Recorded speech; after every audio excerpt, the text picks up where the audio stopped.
rates are by the RBI more towards there are not too much of volatility.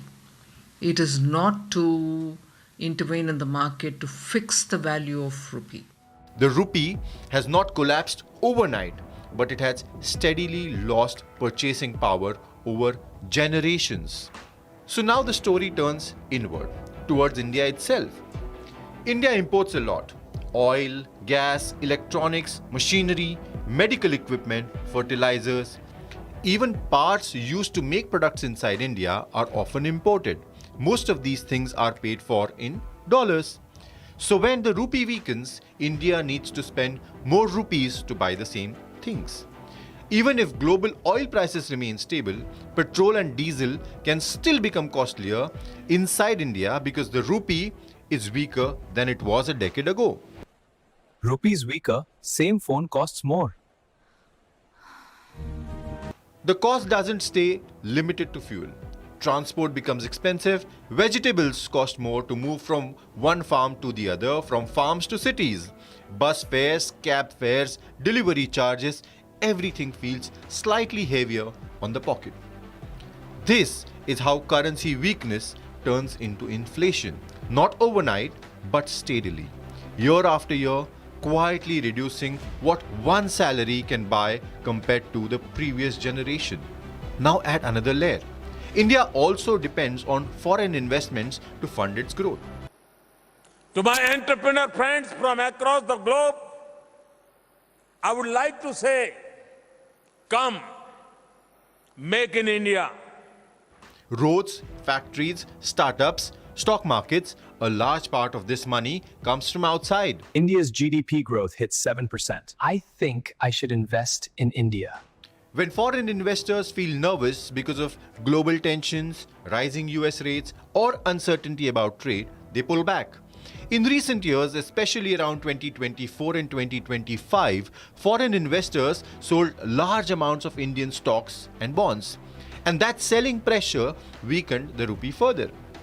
Here is where it becomes a loop. Investors leave, rupee weakens. Rupee weakens, investors worry more. They leave even faster. And this is not about India doing something terribly wrong overnight. It's about confidence. And confidence moves faster than facts. Now, to keep that confidence from collapsing entirely, someone has to step in. And the role falls to the Reserve Bank of India. Our effort has been always to reduce any abnormal or excessive volatility. And that is what we will continue to endeavor. It's not helpless. It has a very large reserve of foreign currency built slowly over decades, especially after the 1991 crisis taught India a very, very painful lesson about running out of dollars. When the rupee falls too fast, the RBI sells dollars from its reserves and buys rupees. This supports the rupee temporarily. Think of it like using savings to manage a tough month. It helps, but it cannot become a habit. Because All right, viewers, time to slip into a short commercial break. But coming in, Trump's photo among 16 Epstein files disappeared from US government website. Republic speaks to one of the survivors.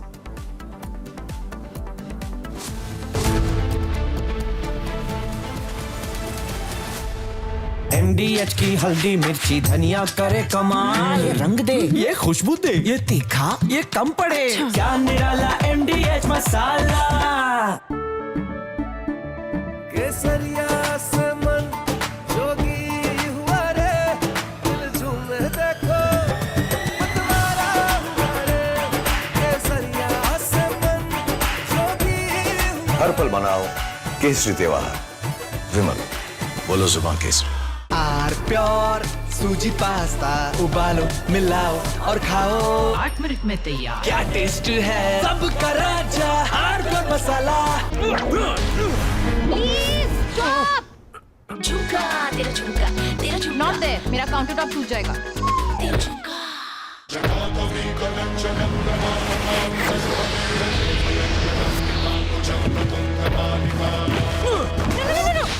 मेरी chimney टूट जाएगी। What are you doing? रानी, इस घर में कुछ है जो टूटता नहीं। ये पिलर कभी नहीं टूटेगा। रुंगटा स्टील TMT से बना। रुंगटा नहीं तो घर स्ट्रॉन्ग नहीं। रुंगटा स्टील TMT बार एकदम सॉलिड। ये है सीक्रेट रेसिपी MDH का जीरा सिप जल जीरा मसाला। सिप सिप जीरा सिप जीरा सिप MDH का जल जीरा सिप MDH का जल जीरा SIP. 200 mark with BJP in lead, MVA trails behind in trends. Indian visa application center suspended in Bangladesh's Chittagong amid security concerns. Trump's photo among 16 Epstein files disappeared from US government website. A Republic speaks to one of the survivors.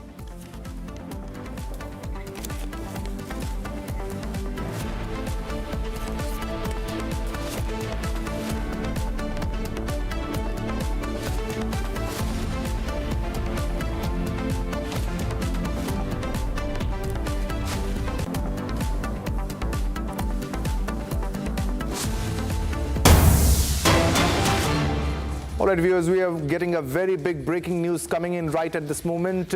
We are getting visuals of PTI protest in Pakistan. As you can very well see, Imran Khan's party, PTI, is protesting against the sentences which were awarded to Imran Khan and Bushra Bibi. These are the images, these are the videos which you can see on your television screen.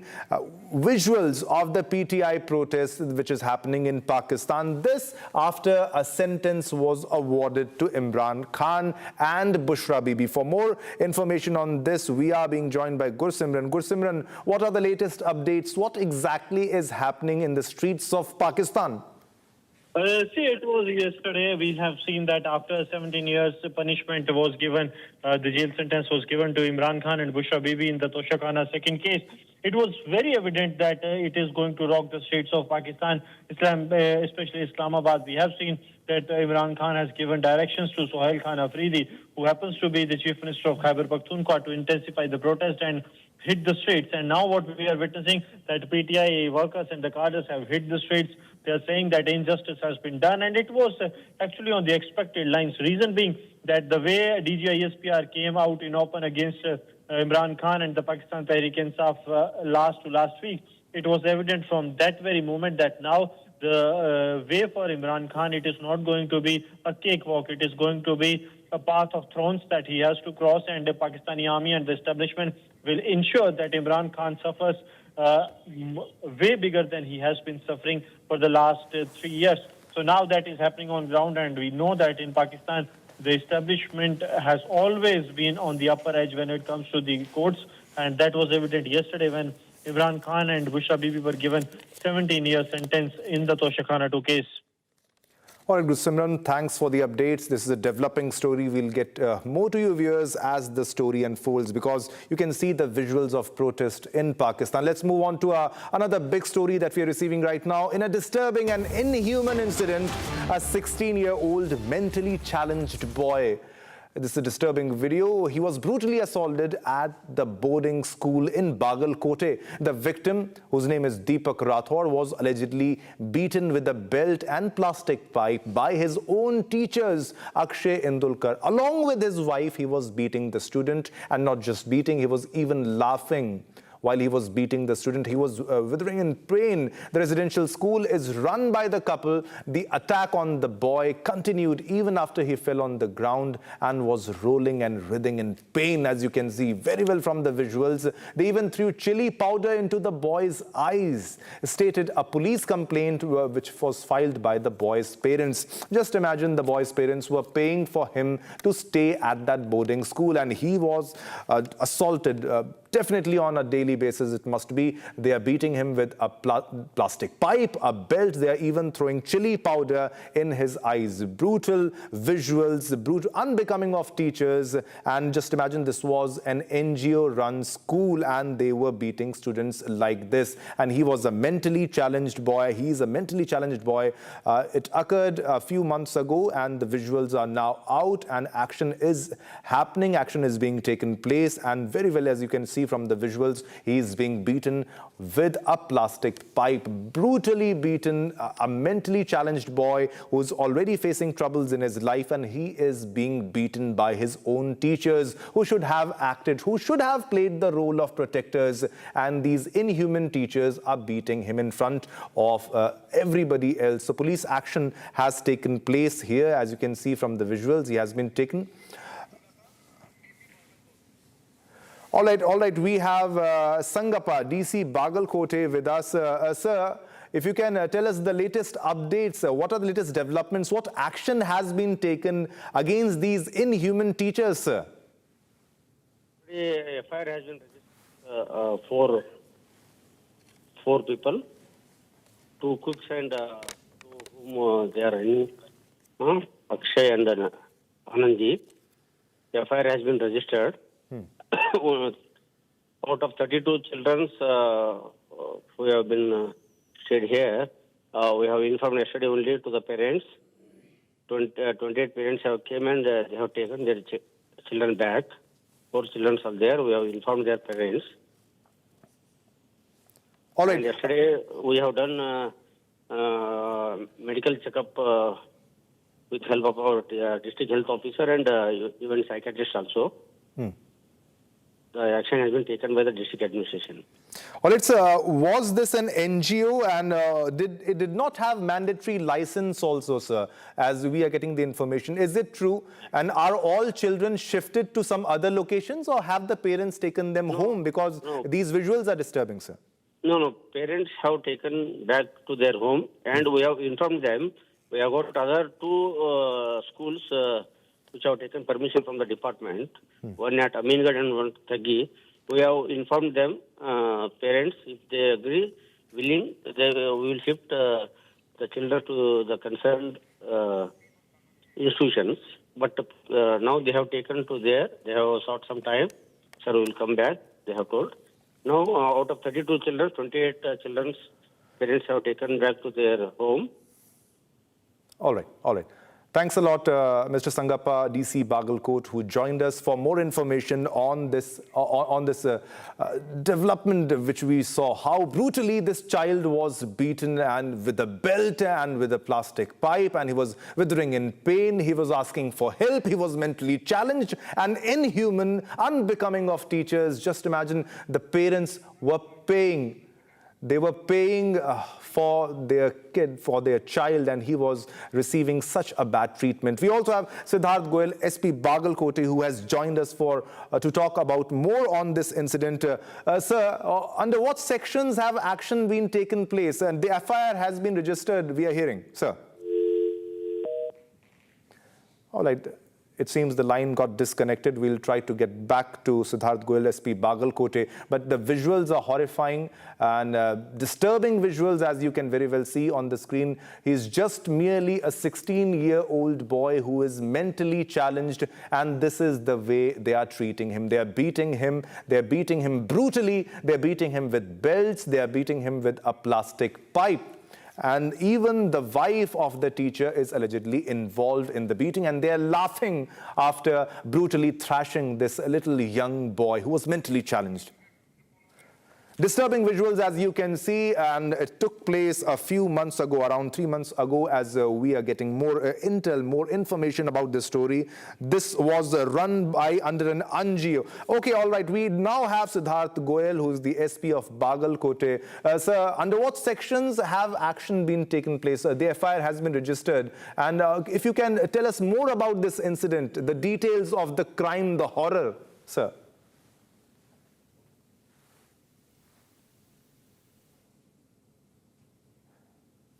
Mr. Goyal, are you able to hear my voice, sir?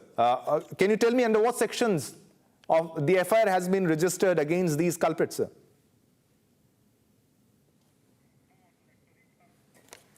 All right, so these were the brutal visuals, as you can very well see on your television screen, how he was brutally beaten. That young boy, 16-year-old boy, who was beaten with belts and with a plastic pipe. All right, let's move on to our next big breaking news that we are getting it. At the moment, RSS chief Mohan Bhagwat's big statement amid atrocities against Hindus in Bangladesh. He says, and I quote, "Hindus are minority there. Hindus are minority there and the situation is quite difficult. The Hindus there will have to stay united, and Hindus all over the world must help them. The Indian government will have to take cognizance of this. They will have to do something. This is coming from the RSS chief. They might already be doing something. He also said this: some things are disclosed and some cannot be. So it's hinting about the action. Sometimes there are results, sometimes there aren't, but something has to be done. So he's showing concern. He further says if the Hindu society stands united, it won't take long to change the situation in that region. Now, regarding my thoughts on political change, as he said, I want to tell you that thinking about political change is not my job. We are working for social change through the Sangh. So very big development. This is a big statement coming on what happened to Hindus in Bangladesh. You saw the visuals how a Hindu man was brutally beaten and then burned in the street, on the street by the radicals. And this is a very big statement that is coming from RSS chief Sarsang Chalak Mohan Bhagwatji, and this, he said there are minority there, that is the Hindus are a minority in Bangladesh and the situation is quite difficult for them.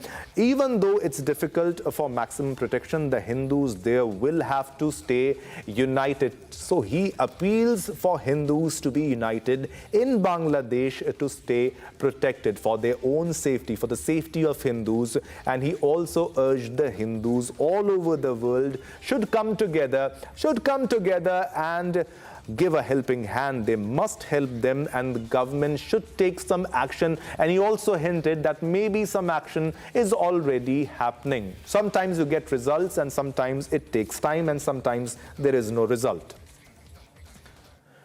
All right, viewers, let's move on to our next news segment, that is Bharat in 1 minute. A wanted criminal with a bounty of rupees 50,000 on his head was killed in a police encounter. During patrolling, police tried to stop two men on motorcycle. The men opened fire on the police party. In counter firing, one of the criminal also got shot. National capital wakes up to thick blanket of toxic smog, reducing visibility and causing discomfort to residents across the city. Several parts of the city experienced a dense haze, with pollution levels remaining alarmingly high. 4 criminals were injured and 1 accused arrested following a police operation in Balia after the suspects opened fire at police. Police confirmed that a detailed investigation is ongoing and strict legal action will be taken against all individuals involved in the crime.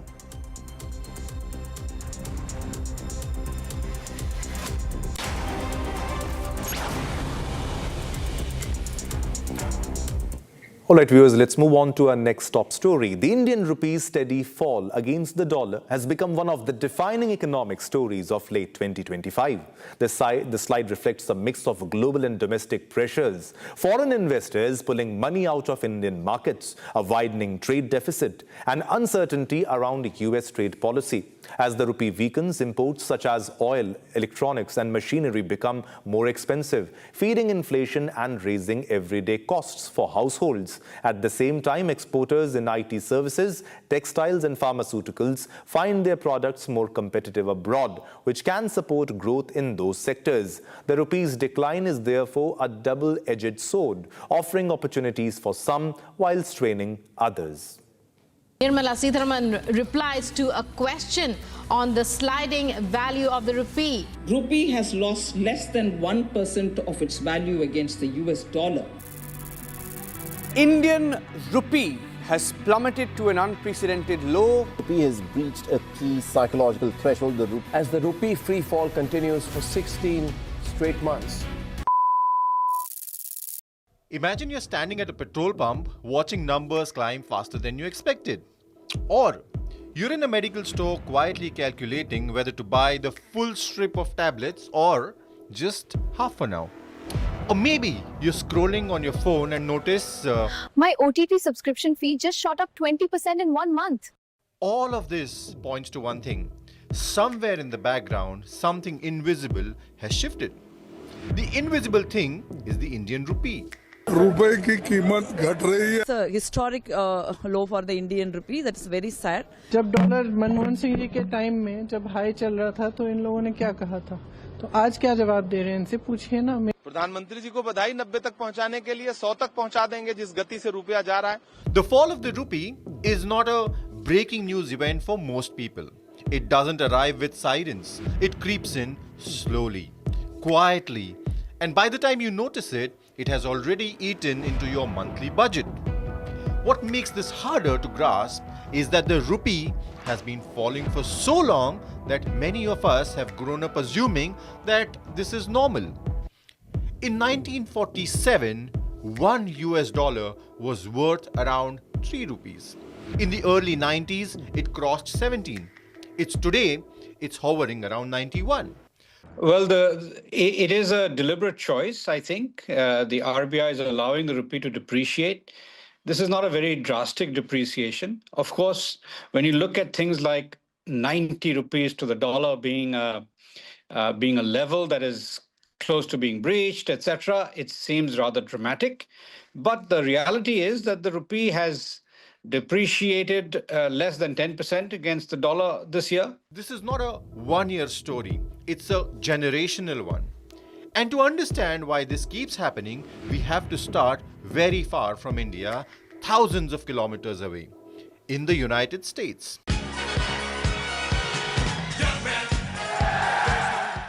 With a currency that controls the world more than any army ever could.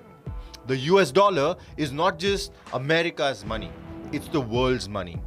Oil is bought and sold in dollars. International loans are taken in dollars. Big companies keep their profits in dollars. And even countries that don't trust each other still trade in dollars. And when someone tries not to, they get a threat.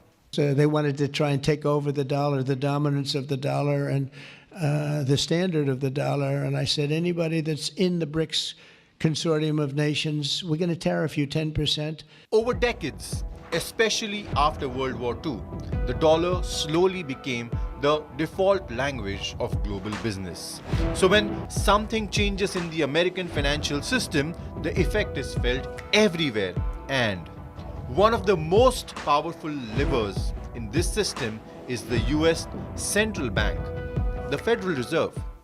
This is the Federal Reserve headquarters in Washington. Good afternoon. When the US Central Bank, called the Federal Reserve, raises interest rates, it is basically telling the world, keep your money with us, we will reward you more. The US Federal Reserve has decided to increase interest rates. I think it's time to move my money. Higher interest means safer and better returns for global investors. Pension funds, insurance companies, and large investment firms move their money to the US because it suddenly feels like the safest parking spot. Money flows out of riskier places, countries like India, and flows into America. This movement doesn't happen on television. It happens on computer screens, inside trading rooms. But the impact shows up in your daily life. When investors pull money out of India, they sell Indian assets and convert their rupees into dollars. That creates more demand for dollars and more supply of rupees. Just like any other market, when supply goes up and demand goes down, prices fall. The price of the rupee falls. And when the rupee falls, everything India buys from the world becomes more expensive. This is where the story usually stops in most explanation. It's because of the dollar, they say. But that is only half the truth. Because many countries face a strong dollar. Yet, not all countries have their currencies fall in the same way. Some weaken slowly over decades. Some crash suddenly. India's story sits somewhere in between. I think Indian rupee has performed much better than many other emerging market currencies. But I think the efforts are by the RBI more towards there are not too much of volatility. It is not to intervene in the market to fix the value of rupee.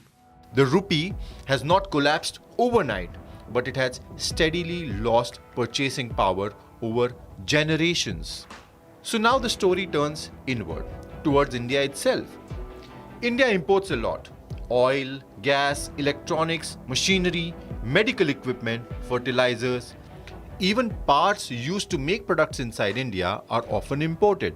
Most of these things are paid for in dollars. So when the rupee weakens, India needs to spend more rupees to buy the same things. Even if global oil prices remain stable, petrol and diesel can still become costlier inside India because the rupee is weaker than it was a decade ago. Rupees weaker, same phone costs more. The cost doesn't stay limited to fuel. Transport becomes expensive. Vegetables cost more to move from one farm to the other, from farms to cities. Bus fares, cab fares, delivery charges, everything feels slightly heavier on the pocket. This is how currency weakness turns into inflation. Not overnight, but steadily. Year after year, quietly reducing what one salary can buy compared to the previous generation. Now add another layer. India also depends on foreign investments to fund its growth. To my entrepreneur friends from across the globe, I would like to say, come, make in India. Roads, factories, startups, stock markets, a large part of this money comes from outside. India's GDP growth hit 7%. I think I should invest in India. When foreign investors feel nervous because of global tensions, rising US rates, or uncertainty about trade, they pull back. In recent years, especially around 2024 and 2025, foreign investors sold large amounts of Indian stocks and bonds. And that selling pressure weakened the rupee further. Here is where it becomes a loop. Investors leave, rupee weakens. Rupee weakens, investors worry more. They leave even faster. And this is not about India doing something terribly wrong overnight. It's about confidence. And confidence moves faster than facts. Now, to keep that confidence from collapsing entirely, someone has to step in. And the role falls to the Reserve Bank of India. Our effort has been always to reduce any abnormal or excessive volatility. And that is what we will continue to endeavor. It's not helpless. It has a very large reserve of foreign currency built slowly over decades, especially after the 1991 crisis taught India a very, very painful lesson about running out of dollars. When the rupee falls too fast, the RBI sells dollars from its reserves and buys rupees. This supports the rupee temporarily. Think of it like using savings to manage a tough month. It helps, but it cannot become a habit. Because reserves. All right, viewers, time to slip into a short commercial break. But coming up next, Bengal singer alleges assault bid over Jago Ma performance. Coming up next.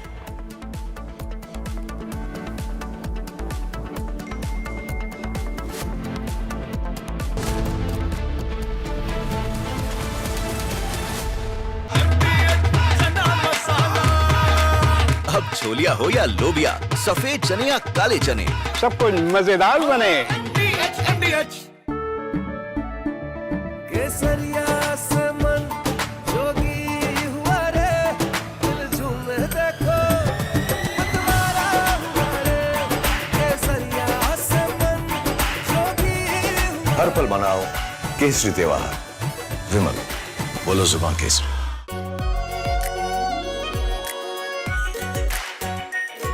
Pure shahi paneer masala, delicious, healthy every day.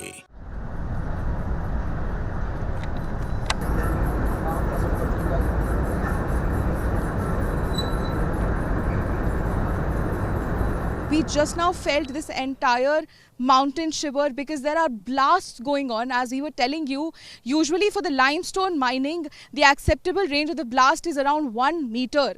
And that won't be so harsh that we could feel this entire mountain, feel shake. Yes, definitely. And the kind of, because for cement mining, they need blast of a larger range of something around 50 meters or 60 meters. And when that happens, we were not able to show you, but because that is very frequent between 2 to 3 p.m. we'll try to get that on camera for you guys. But while I was speaking to you, I could feel this mountain shake. So that is the range, and all of this is illegal, Shivam. All of this, the range of those blasts which is used in those mining, the kind of trucks that you see on the other end which are carrying those residual pebbles, those are also not, they are not legally allowed to sell those, but they're not only doing illegal work, they're also making double profit out of whatever is left here. They're making profit.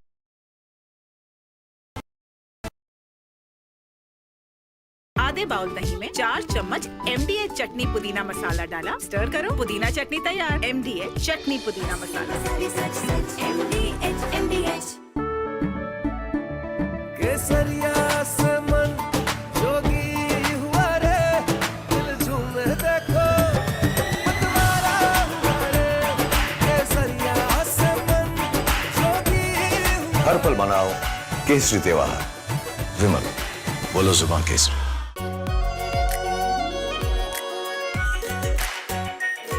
Pure shahi paneer masala, delicious, healthy everyday.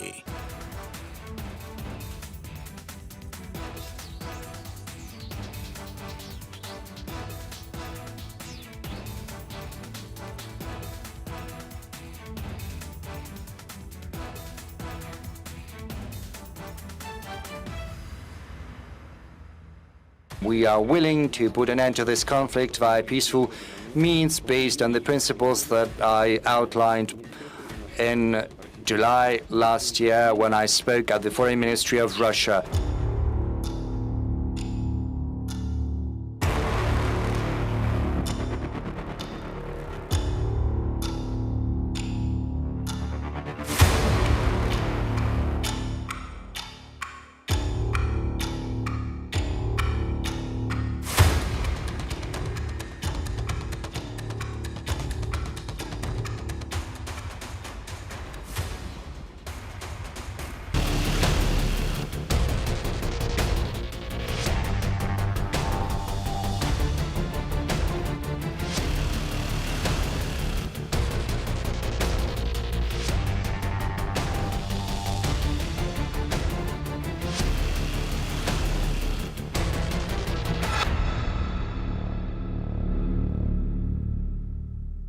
थोड़े में ज्यादा स्वाद, यही तो है इसकी खास बात। वाओ मामा, क्या स्वाद है? अरे मेरे राजा, राजा और प्योर मसाला। केसरिया से मन जोगी हुआ रे, दिल झूमे देखो मतवारा हुआ रे। केसरिया से मन जोगी हुआ। हर पल मनाओ केसरी त्योहार। विमल, बोलो जुबान केसरी। अब छोलिया हो या लोबिया, सफेद चने या काले चने, सब कुछ मजेदार बने। From Asia's largest news headquarters, setting the agenda for Bharat.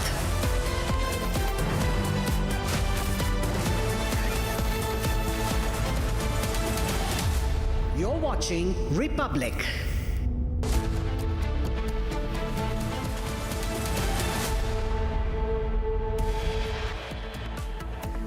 Shocker comes to light from Karnataka's Bagalkot. A 16-year-old mentally challenged boy was brutally thrashed and belted, and plastic pipe was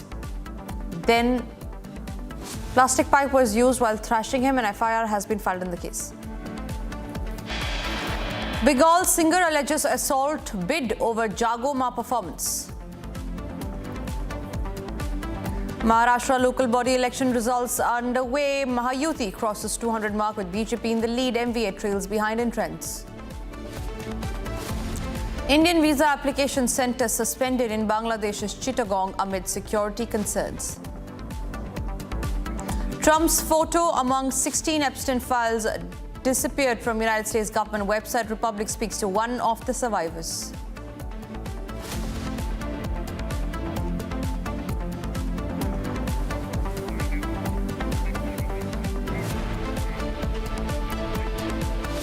All right, we start this edition with some breaking news that's coming in, and this is in regard with the situation in Bangladesh. RSS chief Mohan Bhagwat has now given a big statement amid the atrocities against Hindus in Bangladesh. He says, and I quote, "Hindus are minority there and the situation is quite difficult. The Hindus there will have to stay united and Hindus all over the world must help them. The Indian government will have to take cognizance of this. They will have to do something about the case. They might already be doing something. Some things are disclosed, some cannot be. Sometimes there are results, sometimes there aren't. But something has to be done in order to save Hindus." This is a big statement that's come from the RSS chief Mohan Bhagwat in an event celebrating 100 years of the RSS. Mohan Bhagwat, the RSS chief, has said that Hindus will have to stay united in Bangladesh. This comes after Deepu Das, a Hindu man, was lynched brutally in Bangladesh after there were protests that took place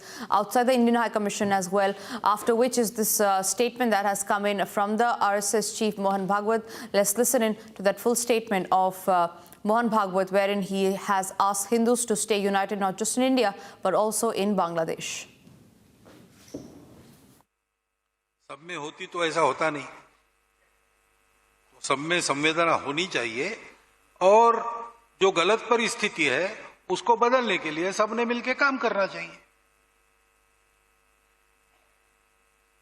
सामाजिक दृष्टि से देखने वाला मैं इसका उत्तर ऐसे ही दूंगा, हिंदुओं की दुर्दशा कब समाप्त होगी?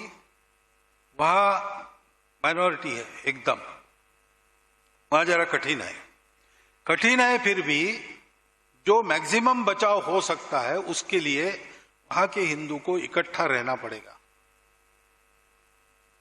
और दुनिया भर के हिंदुओं को अपनी मर्यादा में रहकर उनकी कितनी मदद कर सकते हैं, जो और जितनी कर सकते हैं उतनी सब करनी पड़ेगी, हमको भी करनी पड़ेगी और हम तो वो कर रहे हैं। बाकी हिंदुओं का एक ही देश है, भारत देश, तो भारत की सरकार को इसका संज्ञान लेना पड़ेगा, कुछ करना पड़ेगा। कुछ कर भी रहे होंगे, कुछ बातें बताई जाती है, कुछ बताई नहीं जा सकती। परिणाम कभी होते कभी नहीं होते, लेकिन करना तो पड़ेगा। और इधर हम लोगों को संगठित होके समाज के नाते पक्का खड़ा रहना पड़ेगा। एक संघ हिंदू समाज अगर खड़ा होता है तो बंगाल में परिस्थिति बदलने के लिए कोई समय लगेगा नहीं।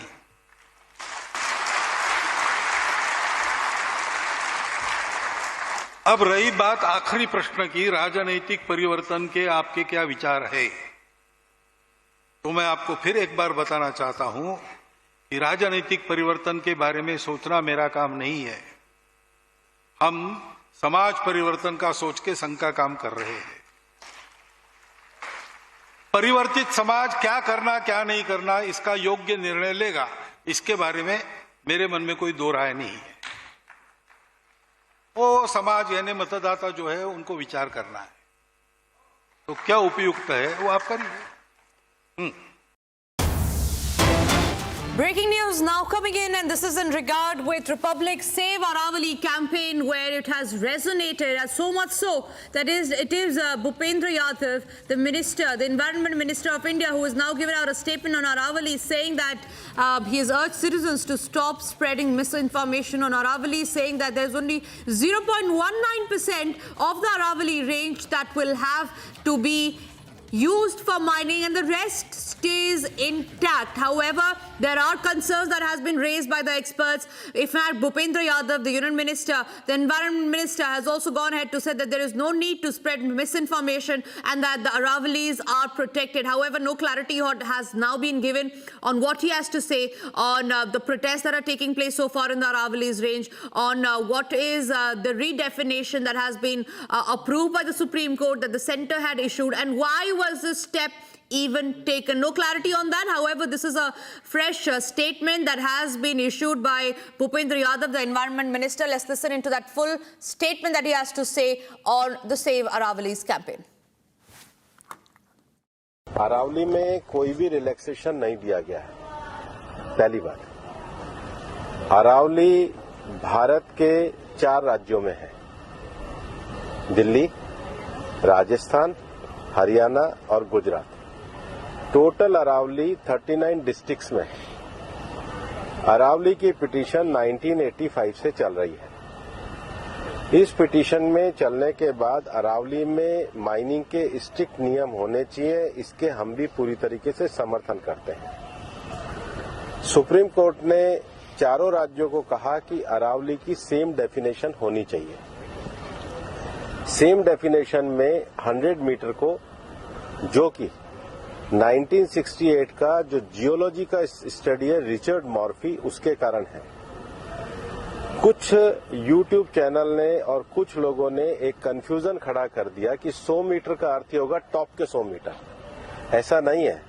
उसका जो बेस स्ट्रक्चर है, जो पर्वत का बेस स्ट्रक्चर है, अगर वो जमीन के अंदर भी 20 मीटर है, वहां से लेके 100 मीटर तक प्रोटेक्शन है। तो जो 100 मीटर का प्रोटेक्शन है, जो लोगों ने कंफ्यूजन करा है कि मतलब ऊपर का 100 मीटर है, नीचे खुदाई कर सकेंगे, वो नहीं है। मैं आपको फिर क्लियर कर रहा हूं। 100 मीटर का अर्थ है टॉप 100 मीटर से बॉटम के अंदर तक जो उसका पूरा फैलाव है। पहाड़ी तो ऐसे होती है, तो उसका बॉटम तो बड़ा होता है। जहां तक उसका बॉटम जाएगा वहां से लेके 100 मीटर तक प्रोटेक्शन है। और अगर एक पहाड़ी और दूसरी पहाड़ी के बीच में 500 मीटर का ही गैप है, तो वो जमीन भी अरावली रेंज मानी जाएगी। इस डेफिनेशन के आने के बाद 90% से ज्यादा एरिया प्रोटेक्टेड एरिया में आ गया। 90% से ज्यादा। मेरा ये स्टेटमेंट लिख लीजिए, टोटल अरावली का एरिया 1,47,000 स्क्वायर किलोमीटर है। इसके बाद केवल अभी की जो मेरे पास 39 डिस्ट्रिक्ट है, केवल 217 किलोमीटर, मतलब 2% में ही माइनिंग हो सकती है। और वो भी हर तरीके से नहीं हो सकती। उसके लिए भी सुप्रीम कोर्ट ने डायरेक्शन दिया है कि आपने जैसे सारंडा और झारखंड में एक पूरा पहले माइनिंग प्लान बनाया है, वो प्लान तैयार करिए। वो प्लान तैयार करने के बाद भी ICFR जो इंस्टीट्यूशन है उसकी परमिशन होगी, उसके बाद ही परमिशन मिलेगी। दिल्ली में कोई भी माइनिंग अलाउ ही नहीं है, ना होगी। मैं फिर दोहरा रहा हूं, दिल्ली के अरावली हिल्स में माइंस पूरी तरीके से बैन है। अरावली में लगभग 20 से ज्यादा फॉरेस्ट रिजर्व प्रोटेक्टेड एरिया वो एज इट इज रहेंगे। तो reserve area, protected area, even 100 metre भी पहले क्या होता था, जो लोगों ने करा था कि टॉप को छोड़ के नीचे खुदाई करते थे, तो वो एक तरीके से उसके चारों तरफ करते थे। अब वो भी नहीं कर सकेंगे। तो मुझे लगता है सुप्रीम कोर्ट ने जो निर्णय दिया है, ministry of environment, survey of India, geological survey of India, और जियोलॉजिकल सर्वे ऑफ इंडिया में जो इंटरनेशनल स्टैंडर्ड है रिचर्ड मॉर्फी, उसको दिया है। उसके बाद भी मामला सुप्रीम कोर्ट में है। हम पूरी तरीके से सहयोग करने के लिए तैयार हैं। पिछले 2 साल से लगातार स्वयं प्रधानमंत्री जी ने अरावली में वृक्षारोपण किया है। ये सरकार पिछले 2 साल से ग्रीन अरावली का मूवमेंट चला रही है। मैंने खुद ने पिछले दिनों उदयपुर में सारे DFOs की, मतलब चारों जिलों के 39 DFO की मीटिंग करी है। हम हर डिस्ट्रिक्ट में अरावली की नेटिव स्पीशीज का एक नर्सरी लगा रहे हैं। हम ग्रीन अरावली के लिए प्रतिबद्ध हैं। ये एक झूठ फैलाया जा रहा है। और सबसे बड़ी बात है कि ये जो रिपोर्ट है, ये 2006 से राजस्थान में ऑलरेडी लागू है। इसमें कुछ भी एडिशन नहीं किया गया, बल्कि अरावली के टॉप से लेके और जमीन तक, मतलब जमीन से पूरा ऊपर 100 जो स्ट्रक्चर है, वो सारा प्रोटेक्टेड की श्रेणी में आता है। All right, joining us live is my colleague Shambhavi, who is reporting from the Aravalli. Shambhavi, you had been there in the Aravallis range for quite some time now, almost 3 to 4 days. I want to know from you, what is the ground reality there? Because the minister says, the environment minister himself says, that there's only 0.19% of the Aravalli hills that be used for mining, and that it is not a cause of concern, and rest of the Aravalli range is protected. But I'm sure, like you were there on the ground, you had shown how mining was there, be it broad daylight or be it at night as well. What are the protesters saying there? Because if the people are protesting, it is for a reason. If the people are against the mining, it is for a reason. But the environment minister says that there is misinformation that is being spread, and that there is no harm that is being caused to the Aravallis if 0.19% of the range is being used for mining.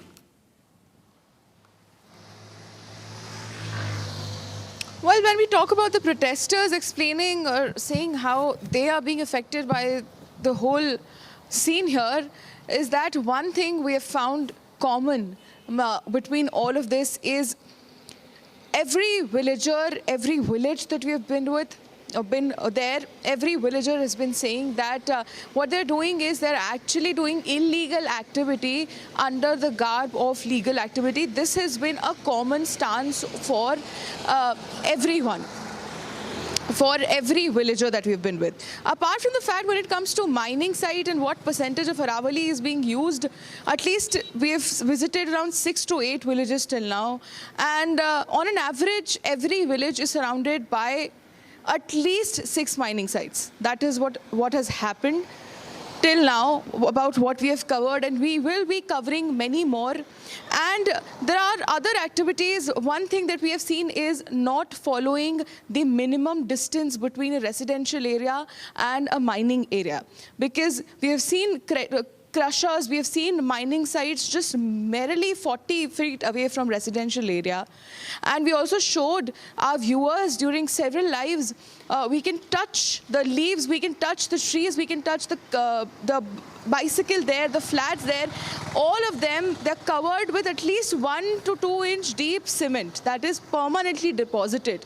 The structural damage to each and every house of most of these villages. There are huge cracks in the foundation. The people telling that because of the deep hole blasting, because of the high impact deep hole blasting happening so close to the residential area without following the minimum required distance between a habitable area and a mining area, without following that, there are cracks in the structures.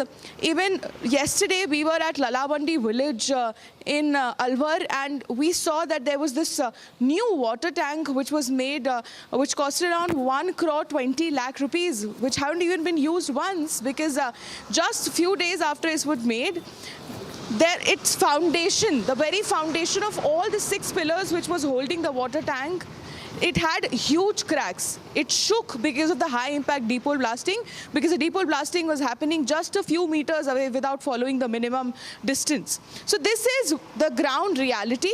This is what Republic has been showing its viewers and will continue to show as we cover the entire Aravalli range. Back to you.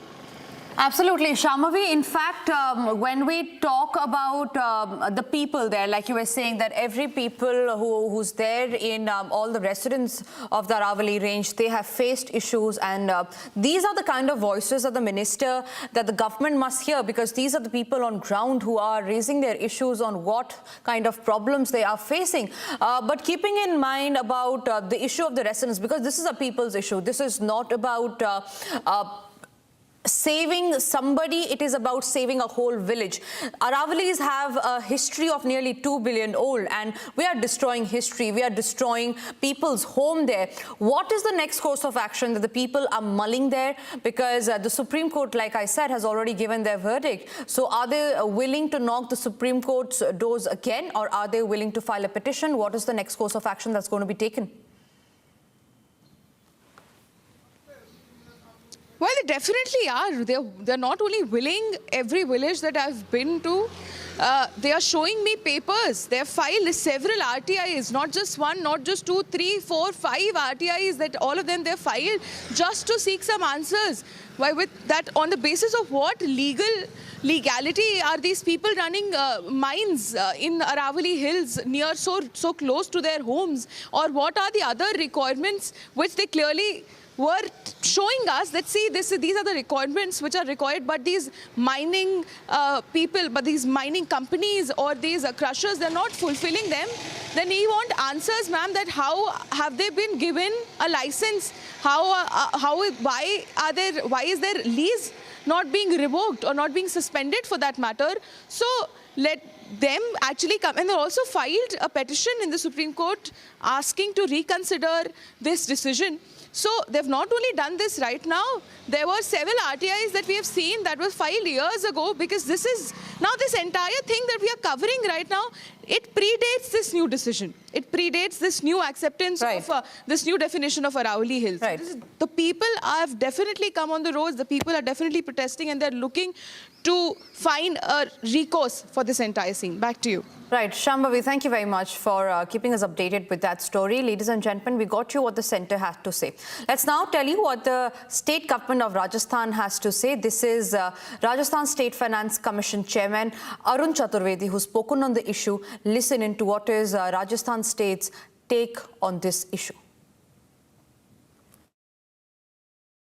पिछले दिनों राजस्थान के पूर्व मुख्यमंत्री अशोक गहलोत जी ने 100 metre के दायरे में mining की अनुमति के विषय के ऊपर ट्वीट करके इस न्यायिक प्रक्रिया के विषय को राजनीतिक चर्चा का विषय बनाने का काम किया। मुझे बड़ा आश्चर्य होता है कि खुद गहलोत जी ने 2002 में जब वो मुख्यमंत्री थे, उनकी सरकार थी, तब इस विषय के ऊपर सहमति देने का काम किया था। आज उसी विषय को वो फिर एक बार खड़ा करके ठंडे पानी में पत्थर मार करके उछालने का काम कर रहे हैं। हम सब जानते हैं कि वर्तमान केंद्र की सरकार और राजस्थान की सरकार, उन्होंने लगातार अरावली के क्षेत्र को प्रोटेक्शन के लिए लगातार काम किए। सुप्रीम कोर्ट ने किसी प्रकार का आदेश अभी तक नहीं दिया है। केंद्र सरकार को इस विषय को लेकर के एक विस्तृत कार्य योजना बना करके पेश करने का है। उससे पहले इस प्रकार के विषय को खड़ा करके राजनीति करने का किसी प्रकार का स्थान नहीं। इसलिए सरकार खुद संवेदनशील है, इस विषय को जानती है, महत्ता को जानती है। अरावली का हम सब के जीवन में बहुत बड़ा महत्व है। उसका संरक्षण, प्रोटेक्शन, प्रिजर्वेशन, उस विषय के ऊपर लगातार काम करें। All right, from Rajasthan, let's now tell you what's happening in the state of Karnataka. The Karnataka Congress power tussle has only deepened as leadership change buzz has grown within the ruling Congress. In a surprise move, DK Shivakumar met with former Minister KN Rajanna at a private guest house in Bengaluru, and this happened today. The closed-door talks have fueled speculation about a possible shift in dynamics within the party. Rajanna, remember, has previously opposed DK Shivakumar's rise in the party. So does this mean then the closed-door meeting could result in a new change in the chief ministerial position in Karnataka? Here's the report on that. As the tussle for CM post rages on in Karnataka, Siddaramaya's close aide KN Rajanna's meeting with Deputy Chief Minister DK Shivakumar has created quite a stir. The buzz is all about a possible shift in Karnataka's top post, with the state budget looming. DK Shivakumar's meeting with Rajanna, who has backed Siddaramaya, has added fuel to the fire. Deputy CM DK Shivakumar has maintained that he met Siddaramaya's close aide Rajanna out of friendship and party work.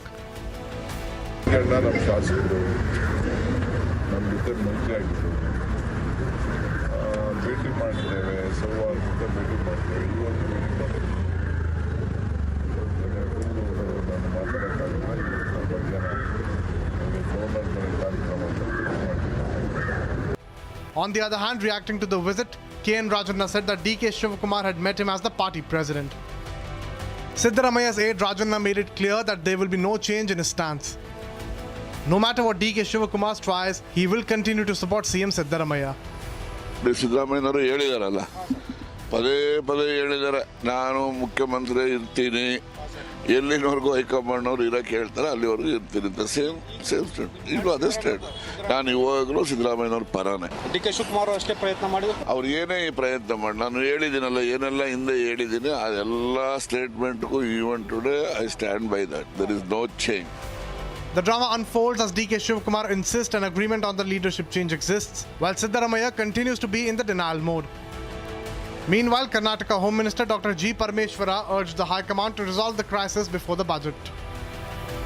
ನಾವು ಈಗ budget ಹತ್ರ ಬರ್ತಾ ಇದೆ, ಆದಷ್ಟು ಬೇಗ ಈ ಎಲ್ಲ ಬಗೆಹರಿಸಿಕೊಂಡು ನಾವು ಬಡ್ಜೆಟನ್ನು ರಾಜ್ಯದ ಅಭಿವೃದ್ಧಿಯ ದೃಷ್ಟಿಯಿಂದ ಬಡ್ಜೆಟನ್ನು ಕೊಟ್ಟು ಮುಂದೆ ಕೆಲಸ ಮಾಡೋದು ಒಳ್ಳೆಯದು ಅಂತ. ಅದಕ್ಕೆ ನಮ್ಮ ಹೈಕಮಾಂಡ್ನವರು ಆದಷ್ಟು ಬೇಗ ಇದನ್ನೆಲ್ಲ ತಿಳಿ ಮಾಡಬೇಕು ಅಂತ ಆಗಬೇಕು. ಯಾವುದೂ ಗೊಂದಲ ಇರಬಾರ್ದು. ಈಗೇನು ಸುಮ್ಮನೆ ಅವರೊಂದು ಹೇಳಿಕೆ ಇವರೊಂದು ಹೇಳಿಕೆ ಈ ರೀತಿಗಳು ಬರ್ತಾ ಇದ್ದಾವೆ, ಅವು ಯಾವುವೂ ಕೂಡ ಬರದ ಹಾಗೆ ಬಡ್ಜೆಟನ್ನು ತೀರ್ಮಾನ ಮಾಡಿ ನಾವೇನು ಜನಗಳಿಗೆ ಪ್ರಾಮಿಸ್ ಮಾಡಿದ್ದೇವೆ ಆ ಪ್ರಾಮಿಸ್ ಫುಲ್ಫಿಲ್ ಮಾಡೋದಕ್ಕೆ ಎಲ್ಲ ಕ್ರಮ ತಗೋಬೇಕು. The infighting has raised concerns over Congress's prospects in Karnataka. With MLAs weighing in, the party's next move could decide the state's political future. And moving on, Raukara police have now busted a massive fake lottery syndicate. 4 men have been arrested. Over rupees 25 lakh cash has now been seized and a full counterfeit ticket printing setup is recovered. Here's the story.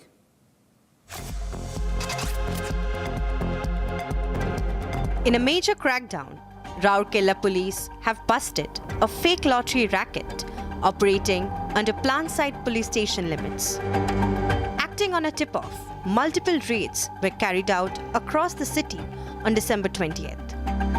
Police recovered counterfeit lottery tickets, incriminating material and rupees 25,37,260 rupees in cash. The accused were manufacturing fake lottery tickets and distributing them through agents across Raurkela. 4 men have been arrested in the case. Police seized 8 mobile phones, 5 notebooks, a desktop computer, printer and other material used to print the fake tickets. A case has been registered under sections of the Bharatiya Nyaya Sanhita and Lotteries Regulation Act. The police are now tracking other members of the network and probing the full extent of the racket. Coming in, a high alert has been issued in Jammu and Kashmir as police has recovered a telescope of assault rifle in Jammu. The recovery has been made in an area that is close to the NIA headquarters. Extremely tense situation there that's beginning to creep in Jammu. A high alert has been issued, and amid that, Jammu and Kashmir police had recovered a telescope of assault rifle in Jammu. The recovery has been made in an area that is close to NIA headquarters. Chinese manufacturer telescope has been recovered. We learned the telescope has now been recovered by Jammu and Kashmir police. The senior police officials have now rushed to the spot to investigate the case. Gursimran is joining us live on the broadcast from Jammu on that. Gursimran, this is a big story that's come to fore. An assault rifle has been recovered. We learned that it is Chinese made. What is the investigation proving so far in the case? Where was it recovered from and who does it belong to? See, it's a couple of minutes ago that a recovery has been made. This is a telescope of an assault rifle that has been recovered from the Sidra area. And this is very close to the NIA headquarters and the headquarters of the security wing of Jammu and Kashmir police, because here you will see that it is exactly on the opposite side that the recovery has been made. These are the headquarters of the security in Jammu and also the NIA headquarters. They are at a distance of roughly 500 to 700 meters from each other from where the recovery has been made. We are told that the team from the Sidra police station and the Nagrota police, they have made this recovery, and this what it seems for now that this was a telescope, a Chinese made telescope that has been recovered from the area very close to the NIA headquarters. So what it was doing there, that is being probed, but due to the alertness of the Jammu and Kashmir police, this has been recovered, and now the senior officials have also rushed to the spot, that is to the Sidra police post, so that they can actually look into what this telescope was and how it was to be used, because usually the telescope is used to enhance the firing area of this weapon so that they can have a clear shot at the target. This has been recovered. It is yet to be actually seen that whether this was another recovery has also been made or whether it was a standalone recovery that has been done, because we are yet to get an official word from the Jammu and Kashmir police. But what we are picking up from our sources, that the Sidra police has done this recovery very close to the NIA headquarters in Jammu. This telescope has been recovered and it enhances the visibility of the shooter by 300 to 500 meters. That is what we have got to know after speaking to those who actually deal with these kind of telescopes. So this recovery is really very concerning, and that too coming at a time when the entire country, especially Jammu and Kashmir, has been placed on the high alert amid regular threats from across the border and the input suggesting a possible terror strike on the eve of New Year, in which the planning has already been done and the Lashkar groups are already waiting to sneak into the Indian territory. So now this recovery has been made, and as we speak, the senior officials are rushing to the spot. Right, Gursimran, like you said, this was a Chinese manufactured rifle, and you said that there are imprints of Pakistani terrorists also that could have been involved. So can we then say that this was a Pakistan-China nexus who were trying to infiltrate and cross our territory? See, with specific to this case, it will be too early to say that whether it was a terror plot or how this thing has come to this very place. No doubt this is a security concern, but since the investigation is in too early stage to comment, because we had tried to speak to the senior officials in the Jammu police also, but at present they are not in a position to share anything with regards to this recovery. Yes, a telescope has been recovered, and this was a Chinese telescope from a Chinese manufacturer. These are the roughly details that we have been able to gather so far, but now it is, since this is a matter of investigation and thus includes recovery from very crucial areas, so this is from the NIA headquarters and close to the security headquarters in Jammu. So every angle is being looked into, and how this got into this very place, that is worked upon by the police. Right, thank you very much, Gursimran, for getting us those details. Quickly moving across to all the other stories that we're tracking. This is Bharat in 1 minute.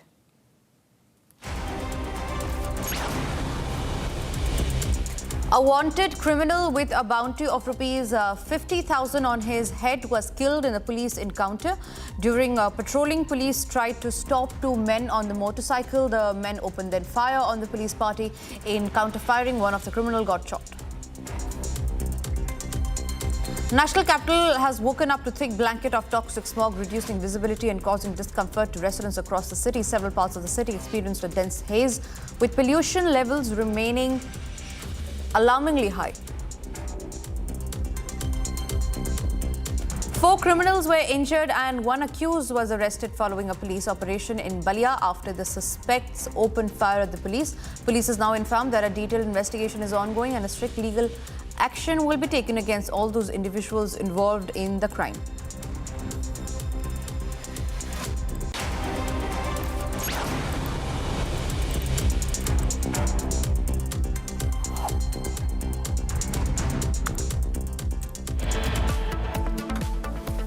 All right, with that, it's time for us to slip into our short break. But after the break, getting you that exclusive interview where the Epstein file survivor has now spoken to Republic, giving out all the details.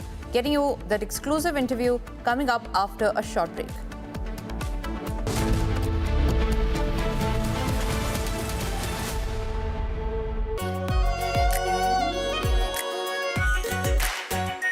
Our pure Shahi Paneer Masala. Delicious, healthy, every day. केसरिया से मन जोगी हुआ रे दिल झूमे देखो मतवारा हुआ रे केसरिया से मन जोगी हर पल मनाओ केसरी त्योहार। विमल, बोलो जुबान केसरी। MDH की हल्दी मिर्ची धनिया करे कमाल। ये रंग दे, ये खुशबू दे, ये तीखा, ये कम पड़े। क्या निराला MDH मसाला।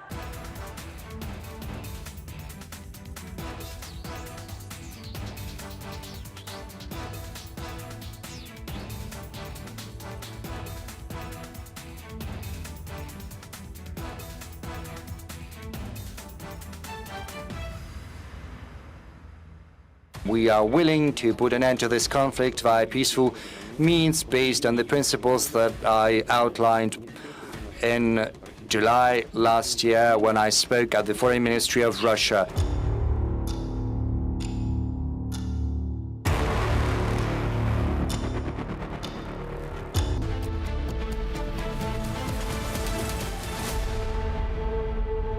दादी के हाथों का जादू और खुशबू से महकता घर, माँ की मुस्कुराहट और खाने की सुगंध। MDH गरम मसाला, क्योंकि हर रिश्ता है स्वाद से जुड़ा। झुमका तेरा झुमका नॉट देयर, मेरा काउंटर टॉप टूट जाएगा। तेरा झुमका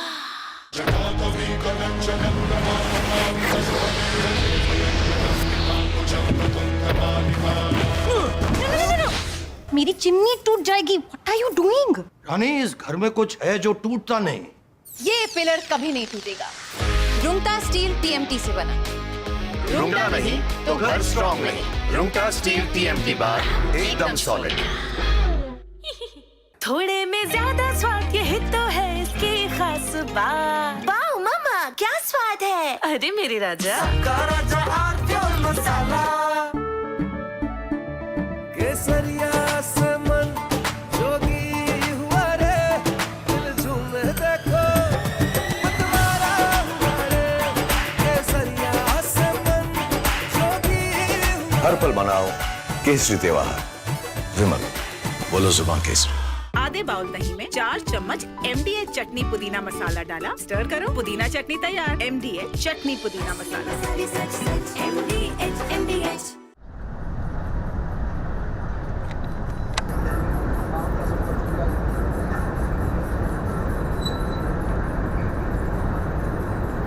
We just now felt this entire mountain shiver because there are blasts.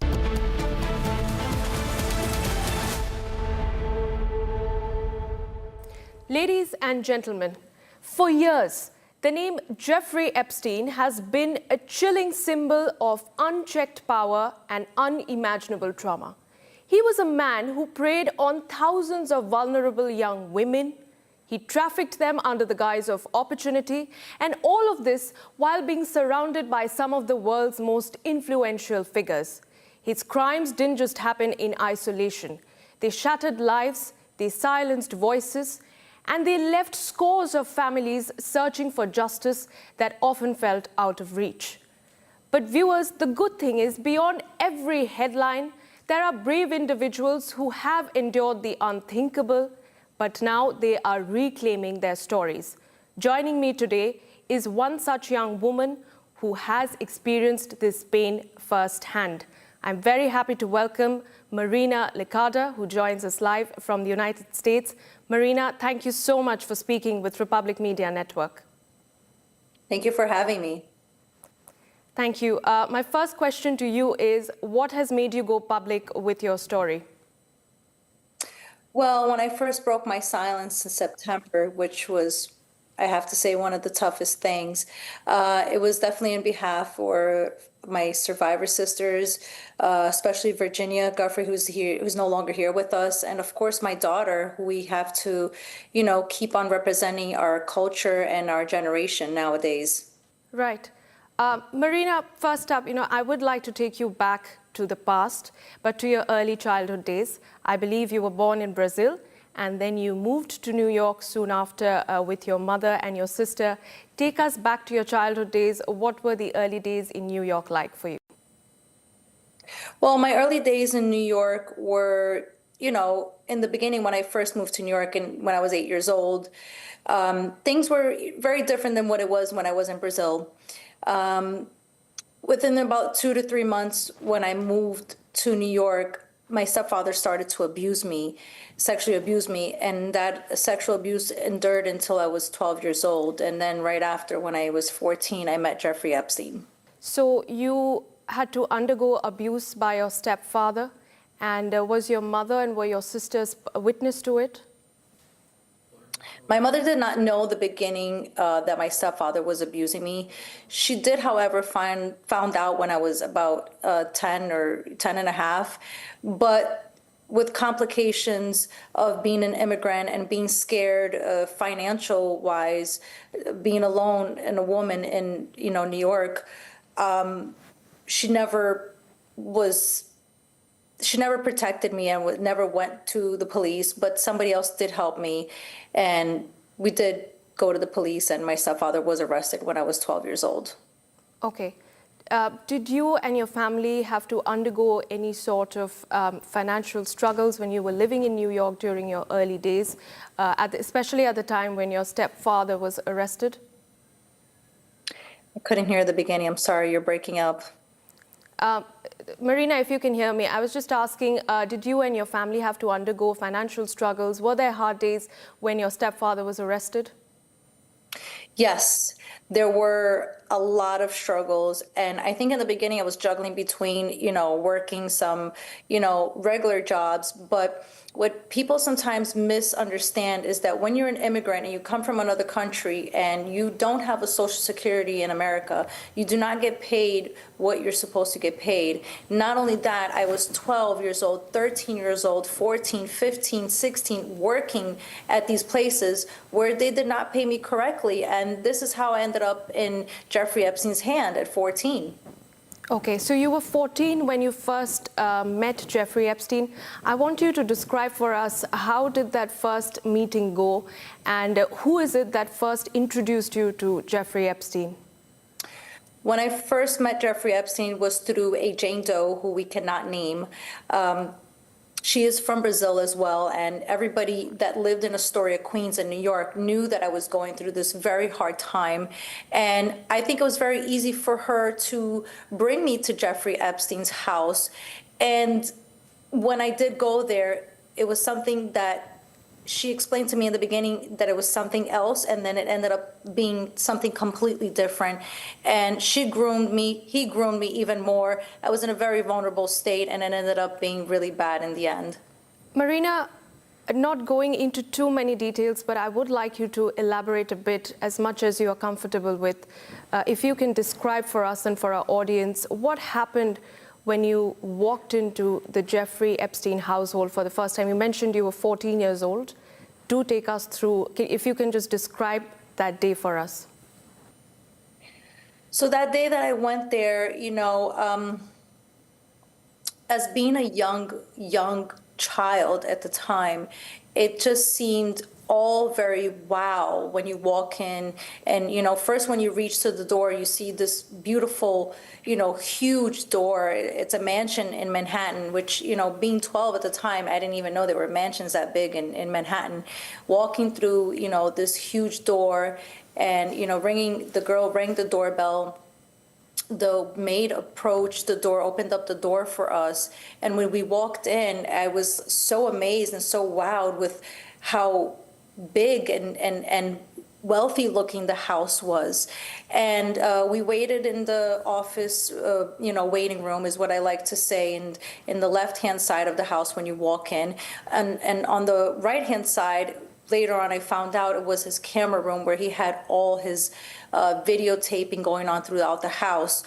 And when we waited in the waiting room, I was so amazed by how many pictures, how many celebrities, how many politicians he had on his, you know, bureau with all these, you know, elite people. And at the time, being so young and being an immigrant, I did not know who everybody was. And the maid came back to get us, and we went to the elevator.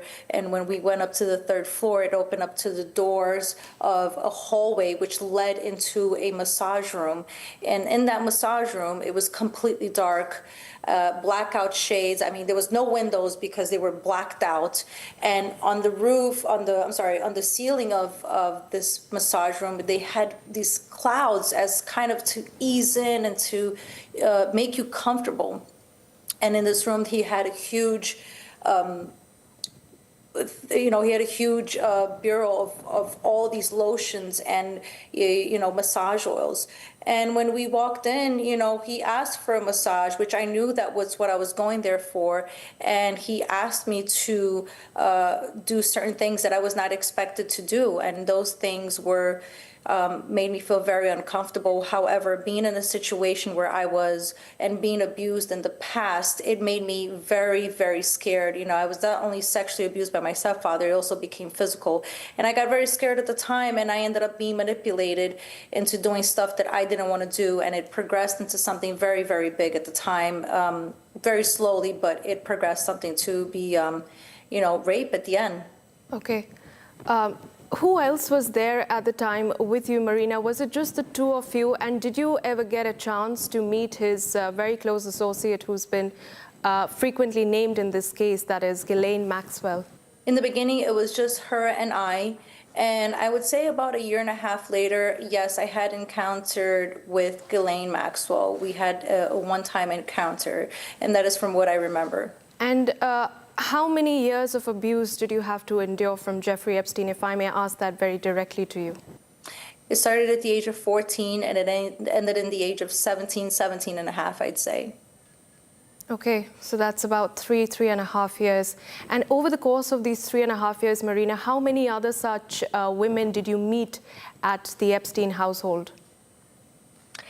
Many women, and I did not think they were getting abused. I thought, you know, maybe Epstein was having, you know, he always mentioned stuff about Victoria's Secret and, you know, him having students. And I really thought it was just meetings that he was having with these young girls. And being young, I didn't know how old they were. And unfortunately, there were many, many girls that walked in through those doors. I must have seen at least over 100 girls just walking in and out of there. What was the age of the youngest victim that you met at the Epstein household? You know, I have to say, I think I might have been the youngest one to know that I was young. I don't know personally anybody else younger than me. I'm pretty sure there was, but I did not get to meet them. Okay.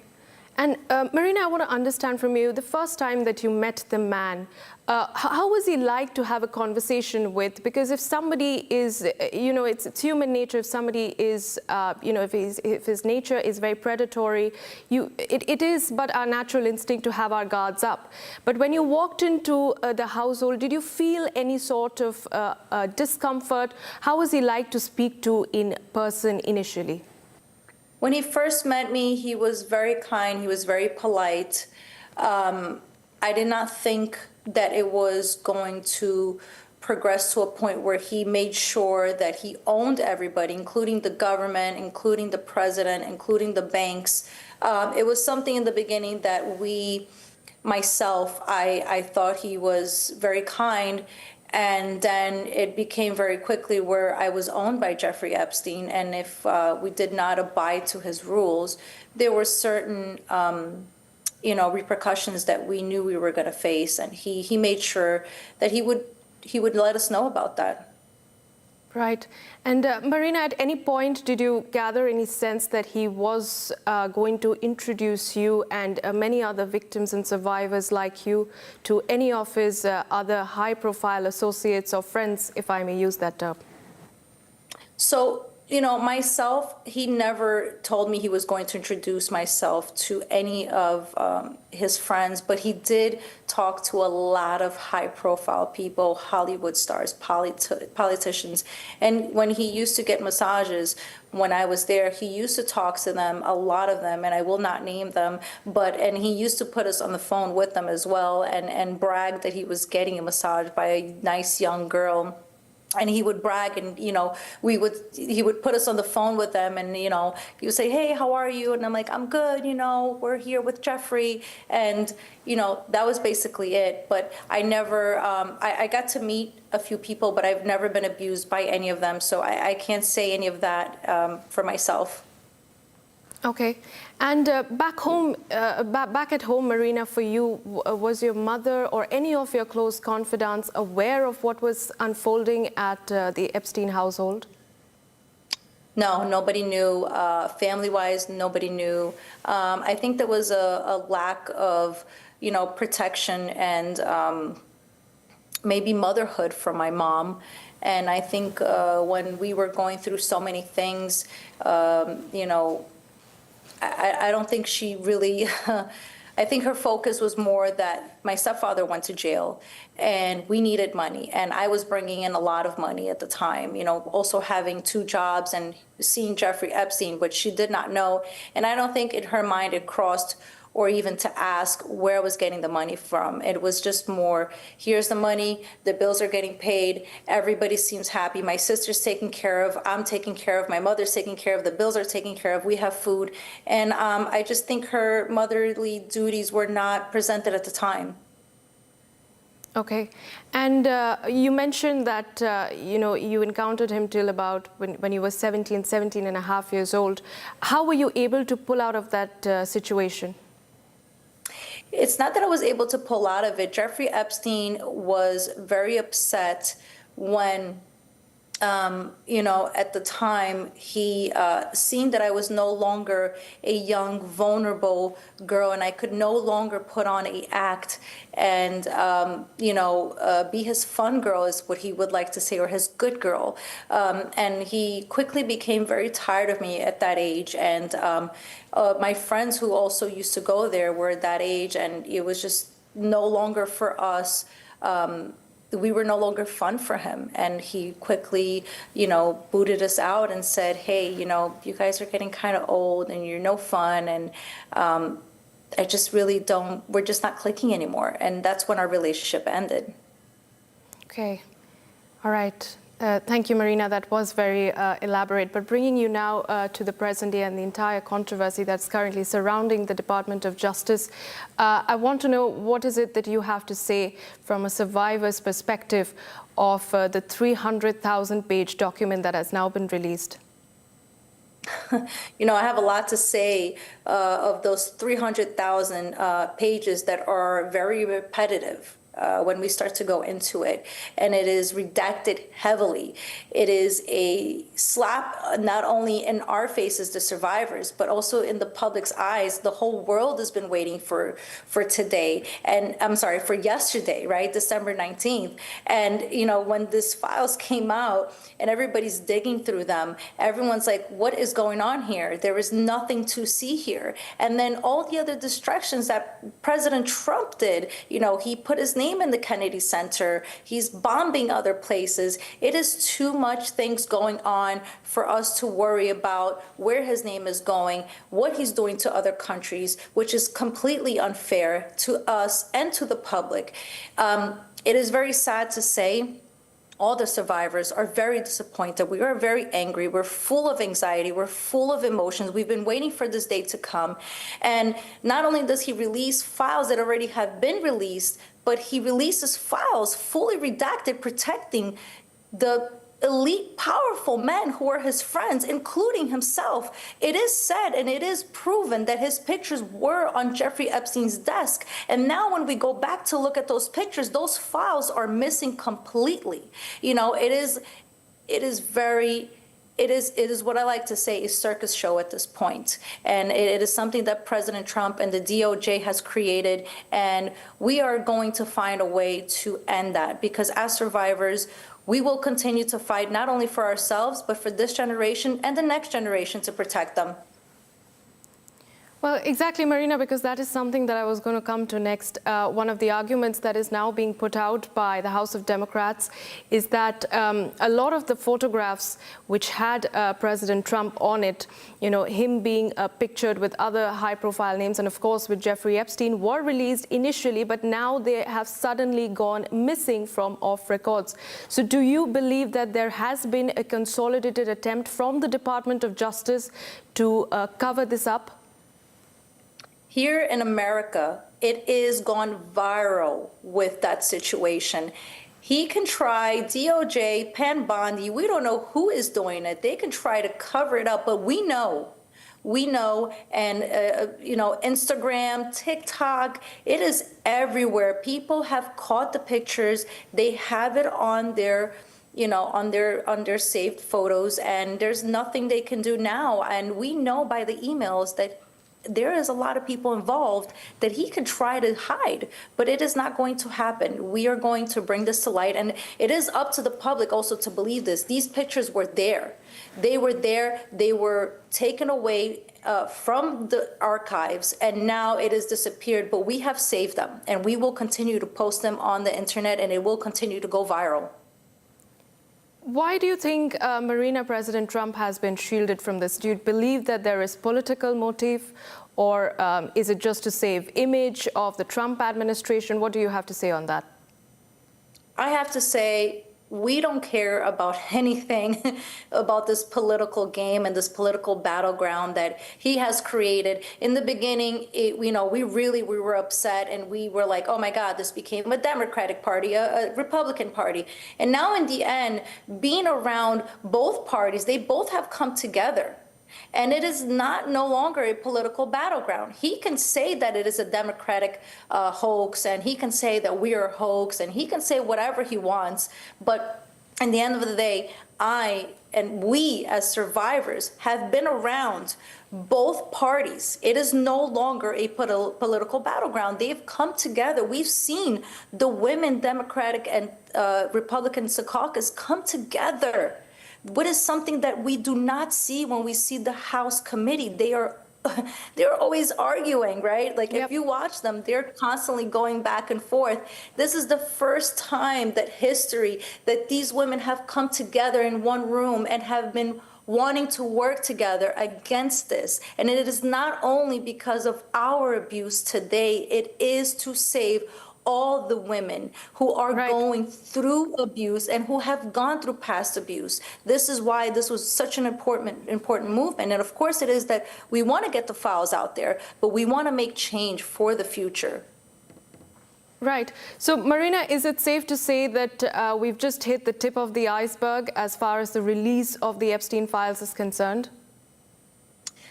You know, it's hard to say.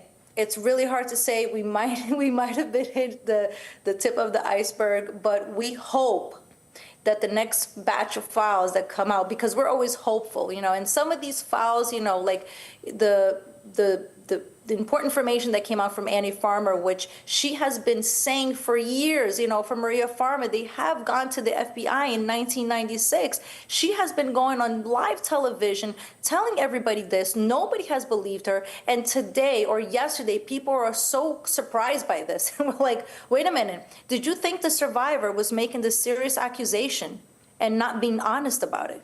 And if you didn't think she was honest about it, why didn't anybody investigate this sooner?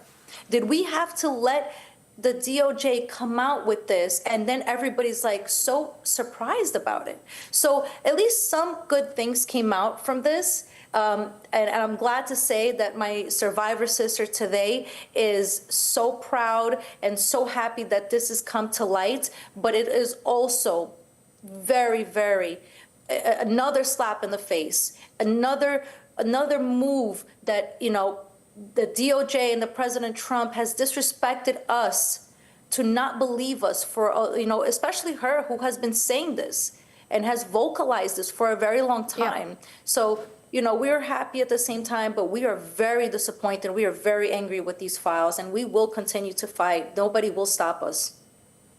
Right. My final question to you, Marina, is in terms of next course of action, as you were correctly mentioning, what is it that the survivor community is hoping from the government, from the DOJ, in providing complete closure to all the victims of Jeffrey Epstein? You know, we have been going through, you know, myself, you know, for the past 2 days, I've been trying really hard to go through all these files and trying to put in some keywords. And we're very disappointed to say the least is all we asked was to redact our names. And that was not done. The DOJ, the justice system has failed us once again here. And they have, you know, disrespected all the victims that were leaked. And then not to redact the names that they were supposed to redact is another slap in the face. So we ask for the DOJ and whoever's in charge of this, because we no longer know who's in charge of this, because we think President Trump is in charge of this, but we know he's not redacting this, somebody's doing it for him. And then we think Pam Bondi is doing this, but we know somebody else is doing this. And we think Kash Patel is doing this, but then we know somebody's under him. So we ask whoever's in charge of this, please do your job right. Please look at us not as grown women, adult women, but look at us when we were children and we went through this. This is something very serious.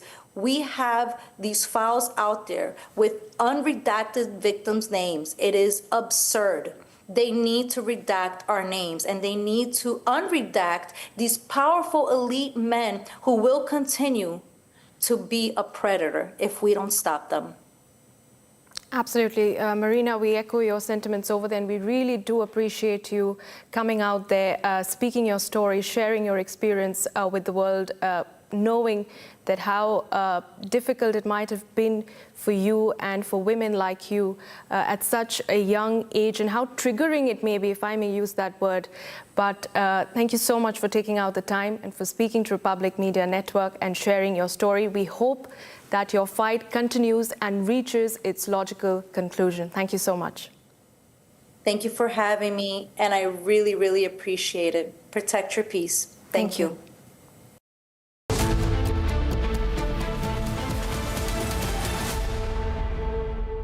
MDH की हल्दी मिर्ची धनिया करे कमाल, ये रंग दे, ये खुशबू दे, ये तीखा, ये कम पड़े, क्या निराला MDH मसाला। केसरिया से मन जोगी हुआ रे, दिल झूमे देखो मतवारा हुआ रे, केसरिया से मन जोगी हुआ। हर पल मनाओ केसरी त्योहार। विमल, बोलो जुबान केसरी। आर प्योर सूजी पास्ता उबालो मिलाओ और खाओ 8 मिनट में तैयार। क्या टेस्ट है सबका राजा hardcore masala.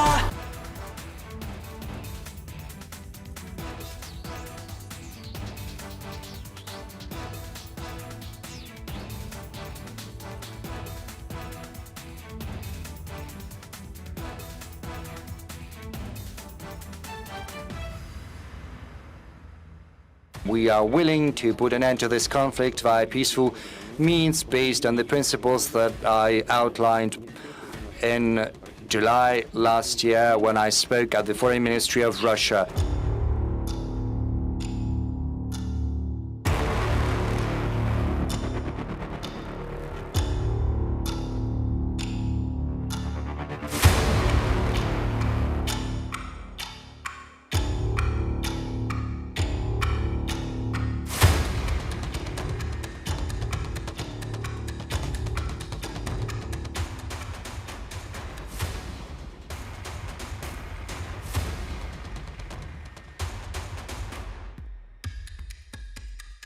Putin squarely blamed Kyiv for the failure of peace negotiations, accusing Ukraine's leadership of refusing dialogue.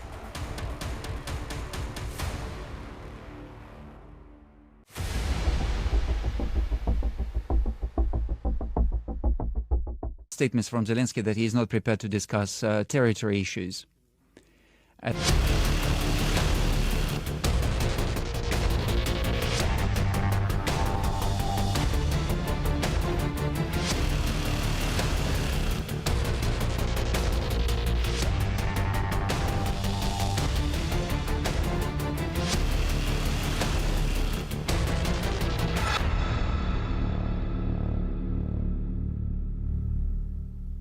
थोड़े में ज्यादा स्वाद ये तो है इसकी खास बात। वाओ मामा क्या स्वाद है। अरे मेरे राजा सबका राजा प्योर मसाला।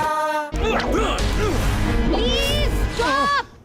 झुमका तेरा झुमका तेरा झुमका। Not there. मेरा काउंटर टॉप टूट जाएगा। तेरा झुमका।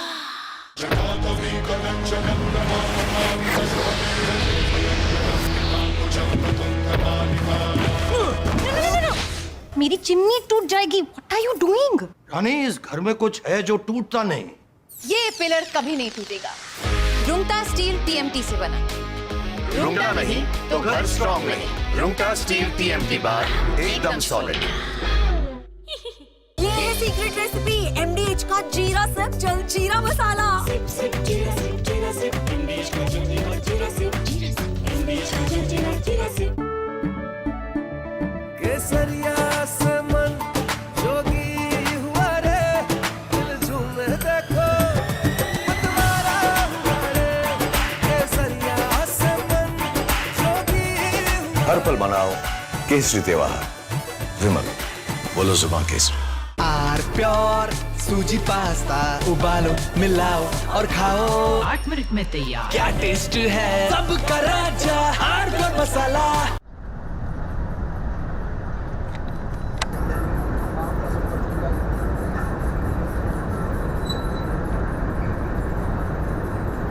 We just now felt this entire mountain shiver because there are blasts going on. As we were telling you, usually for the limestone mining, the acceptable range of the blast is around 1 meter. And that won't be so harsh that we could feel this entire mountain, feel shake. Yes, definitely. And the kind of, because for cement mining, they need a blast of a larger range of something around 50 meters or 60 meters. And when that happens,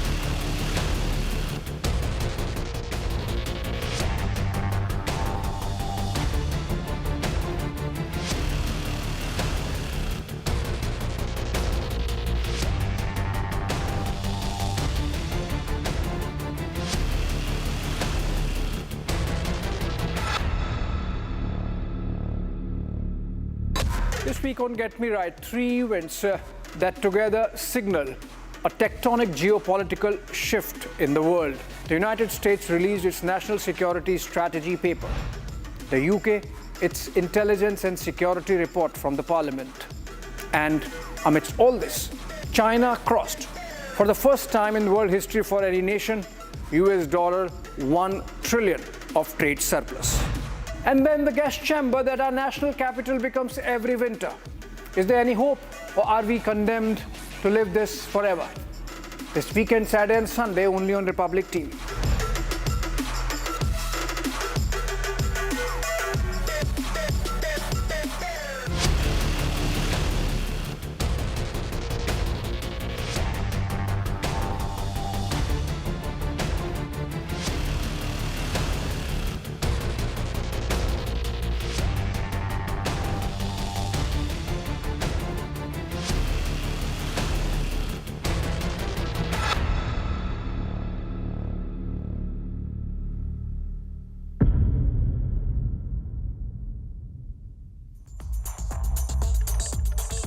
Three events that together signal a tectonic geopolitical shift in the world.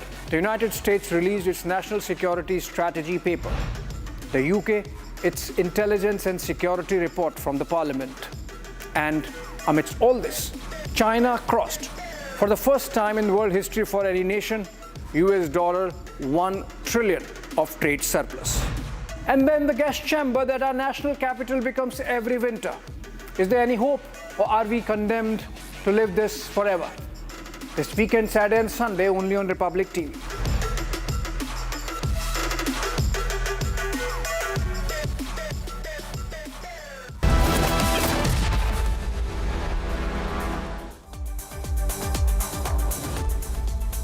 Gentlemen, you're watching 6 Stories at 6 with me, Tanisha Awasthi. Let's get started with the agenda stories of the day. Starting this edition with the first top focus story that we're tracking on this edition. Ladies and gentlemen, today a closed-door meeting was held between D.K. Shivakumar and K.N. Rajanna, and this has sparked speculations yet again over the chief ministerial change in Karnataka. What is it all about? Take a look.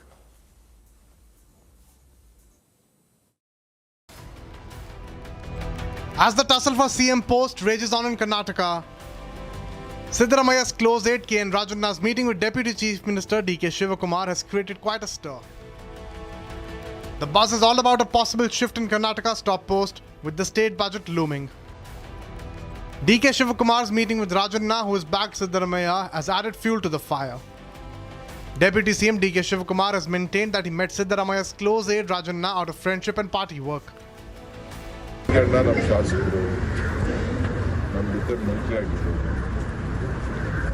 ಭೇಟಿ ಮಾಡ್ತೇವೆ ಸೋಮವಾರದಿಂದ ಭೇಟಿ ಮಾಡ್ತೇವೆ ಇವತ್ತು ಭೇಟಿ ಮಾಡ್ತೇವೆ ನಾನು ಮಾತಾಡೋಕ್ಕಾಗಲ್ಲ ಇವತ್ತು ಮಧ್ಯಾಹ್ನ ಫೋನಲ್ಲಿ ಕಾರ್ಯಕ್ರಮ ಮಾಡ್ತೀನಿ. On the other hand, reacting to the visit, K.N. Rajanna said that D.K. Shivakumar had met him as the party president. Siddaramaya's aide Rajanna made it clear that there will be no change in his stance. No matter what D.K. Shivakumar tries, he will continue to support CM Siddaramaya. ಸಿದ್ದರಾಮಯ್ಯನವರು ಹೇಳಿದಾರಲ್ಲ, ಪದೇ ಪದೇ ಹೇಳಿದ್ದಾರೆ, ನಾನು ಮುಖ್ಯಮಂತ್ರಿ ಇರ್ತೀನಿ, ಎಲ್ಲಿನವರೆಗೂ ಹೈಕಮಾಂಡ್ನವ್ರು ಇರೋಕ್ಕೆ ಹೇಳ್ತಾರೆ ಅಲ್ಲಿವರೆಗೂ ಇರ್ತೀನಿ ಅಂತ ಸೇಮ್ ಸ್ಟೇಟ್. ಈಗಲೂ ಅದೇ state.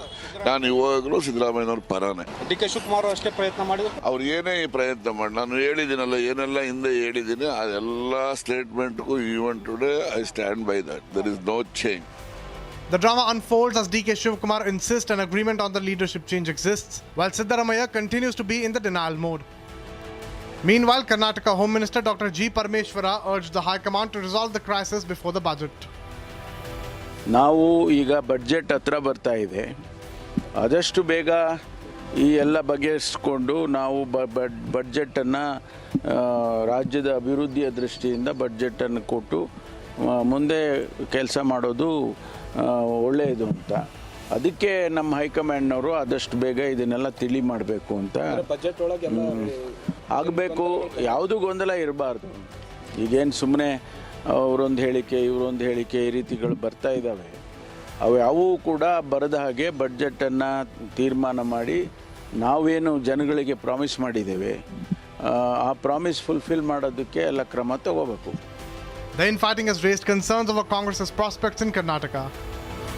With MLAs weighing in, the party's next move could decide the state's political future.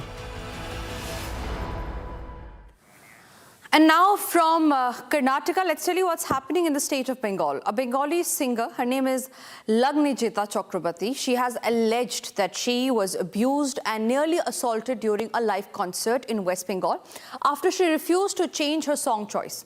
The incident took place on Saturday at a private school in East Mednapur. Here's what happened and here's how the singer has to respond on the case. In a controversial incident in West Bengal, popular singer Lagnijita Chakrabarti was allegedly stopped from singing the devotional song Jago Ma by local TMC leader Mehboob Malik. The confrontation took place at a private school in Bhagwanpur where Malik reportedly demanded secular songs and later even attempted to assault the artist. The singer, who rose to fame with the popular Bengali track Boshanto Eshe Geche, said that the incident occurred while she was performing the devotional song Jago Ma. Lagnijita Chakrabarti have sent a written complaint against the TMC leader and have demanded action by the Bengal police. She also alleged that TMC leader Mehboob Malik is a member of the school's governing body and tried to intimidate and beat her up on stage. The singer has also alleged that the officer in charge of the Bhagwanpur police station refused to file a case. A case has now been filed and Mehboob Malik is also in police custody. He has even claimed that Lagnijita Chakrabarti demanded extra money as there was a delay in giving her the stage for her performance. As we speak, no action has been taken against Mehboob Malik by TMC. The incident has sparked outrage among artists and cultural circles, with many calling for strict action against those who disrupt performances and threaten artistic freedom. In Karnataka, ladies and gentlemen, a mentally challenged boy was brutally beaten and assaulted at a boarding school for children with special needs in the Navagar area of Bagalkot. The authorities have detained those responsible for the attack, why it happened and how far has the investigation reached and what does the parents of the boy have to tell the media. Here's a report on that. A shocking and disturbing video has emerged from Bagalkot, Karnataka, showing innocent, differently abled children being brutally beaten and tortured. The victims are students at a school for differently abled children. What was supposed to be a safe space for those kids became a place of torture. The horrific video reveals a school's management, a husband-wife duo and other staff members mercilessly thrashing the helpless children with a pipe and a belt. Even as one child collapsed to the ground, pinned down by a ruthless staff member, the brutal assault showed no mercy. Beating continued. In one of the videos, the woman was seen even throwing chili powder in one of the kids' eyes. The other children, traumatized by the gruesome scene unfolding before them, were forced to sit in silence, powerless to intervene.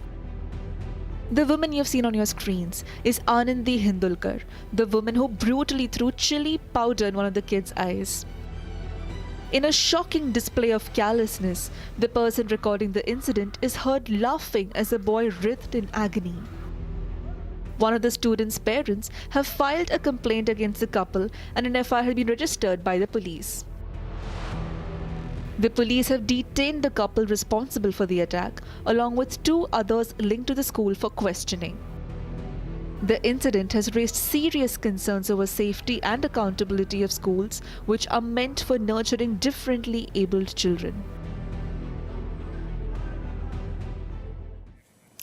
And in now news from Maharashtra, the high-stakes local body battle in Maharashtra has ended in a one-sided verdict. The ruling Mahayuti alliance has stormed ahead, with the BJP emerging as the single largest party and the clear winner of the local body elections. The results underline a strong endorsement of Chief Minister Devendra Fadnavis' leadership, while the Maha Vikas Aghadi has suffered a major setback with a dominant Mahayuti and a fractured opposition. The outcome sets the political tone ahead of the crucial BMC elections.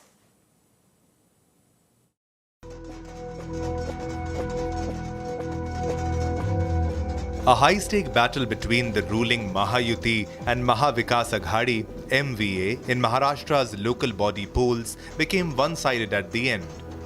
Counting has ended and the numbers tell the story. A decisive win for the Mahayuti alliance and the BJP standing tall as the single biggest winner.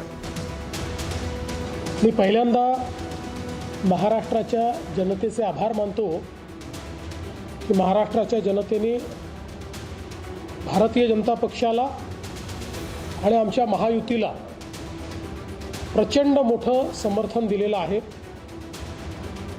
आपल्याला कल्पना आहे की मी यापूर्वीच भाकीत केलं होतं की एकूण जे काही नगराध्यक्ष निवडून येतील त्यापैकी 75% हे महायुतीचे निवडून येतील.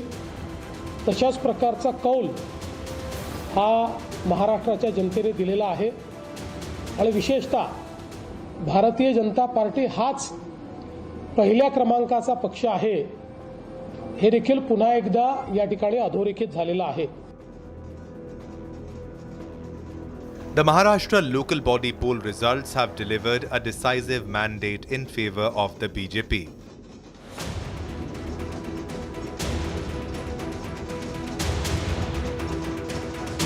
Sweeping 129 of the 288 seats, the party has emerged as the single largest force, leaving its rivals far behind. Shinde's Shiv Sena won 51 seats, while the Ajit Pawar's NCP won 35 seats. Meanwhile, Mahavikas Aghadi, who recently faced a setback after Congress dumped Uddhav Thackeray and Sharad Pawar and was just limited to 51 seats out of 288, in which Uddhav's Shiv Sena won 9 and Sharad's NCP won just 7 seats.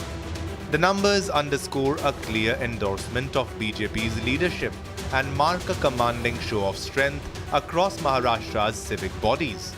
Reacting to the results, Shiv Sena leader Eknath Shinde said the party has delivered a strong strike in the elections, calling it a big victory for the Sena.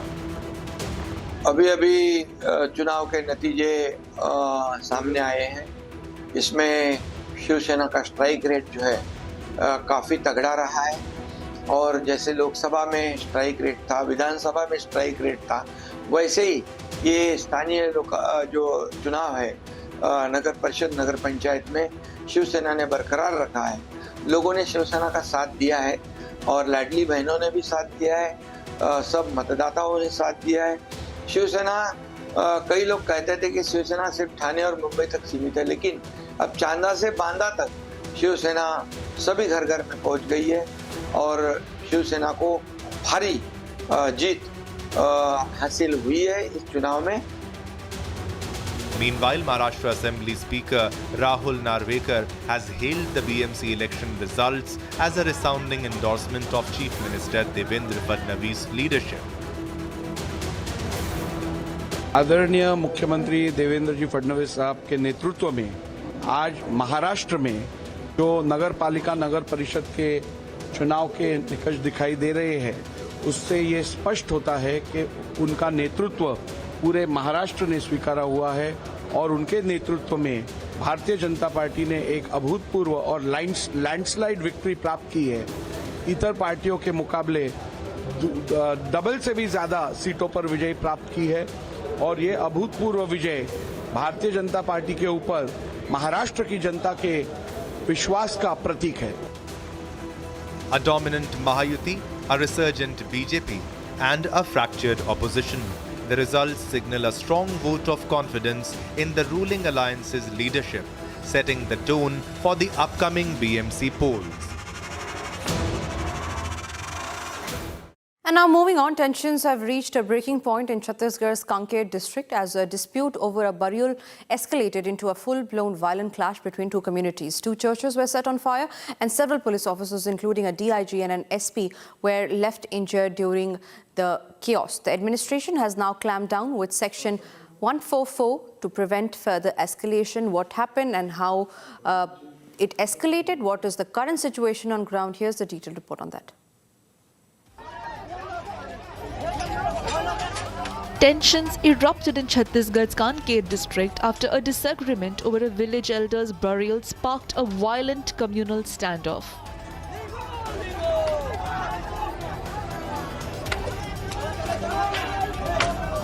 नारा लगाते हुए, चिल्लाते हुए, बुढ़ाल पेलता सेवा सेवा, ऐसा नाना प्रकार की रैली चिल्लाकर आने के बाद सीधा जो मरघट को तोड़फोड़ किए। तो जैसे मरघट को तोड़ना चालू किए, परंतु हमने एक भी शब्द कुछ नहीं कहा, परंतु इन्होंने उसके बाद उनको छोड़ के सीधा जहां हम आम पेड़ में बैठे थे वहां मारने के लिए आने के बाद हमारे लोगों को दौड़ा कर मारना चालू किए।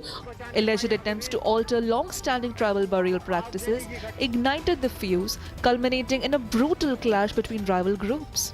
गांव-गांव में जो धर्मांतरण में ऐसे व्यक्तियों को मृत्यु होने पर जो दाह संस्कार हमारे गांव के नीति के साथ नहीं करते, इसका हमें विरोध है और इसी को हम कई बार दाह संस्कार करने नहीं दे रहे हैं। अगर हमारे समाज की रीति नीति, ग्राम की रीति नीति से अगर करते हैं तो हमें उसे कोई विरोध नहीं है, हम उसे सम्मान है, और नहीं करते तो हम काफ़ी विरोध भी कर रहे हैं और हमारे देवी देवताओं को संरक्षण और बचाना चाहते हैं। Angry mobs targeted prayer halls and damaged private property as local police struggled to contain the mob.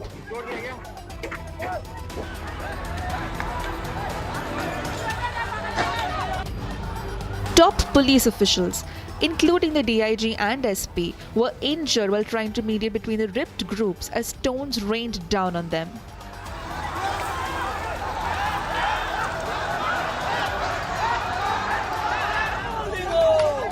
In a dramatic turn, authorities exhumed the village elder's body for a post-mortem in a bid to pacify the villagers and probe the death.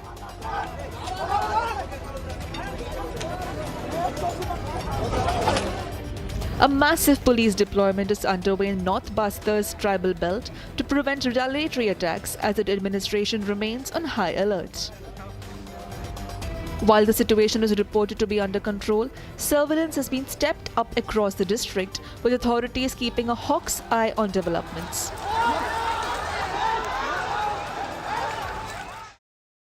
And now moving on to the story that we're tracking in this edition, Imran Khan has been hit with yet another massive setback. A Pakistan court has sentenced the former Prime Minister and his wife Bushra Bibi to 17 years in jail, each in the Tosha Khana corruption case. The verdict has exploded into protest by the PTI workers out on the streets. Here's a detailed report on what's currently happening in Pakistan.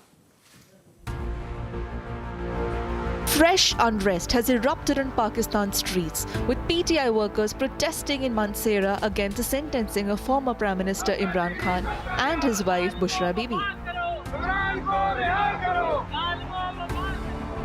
A day earlier, a Pakistan court handed Imran Khan and Bushra Bibi 17 years in jail each in the Tosha Khana corruption case.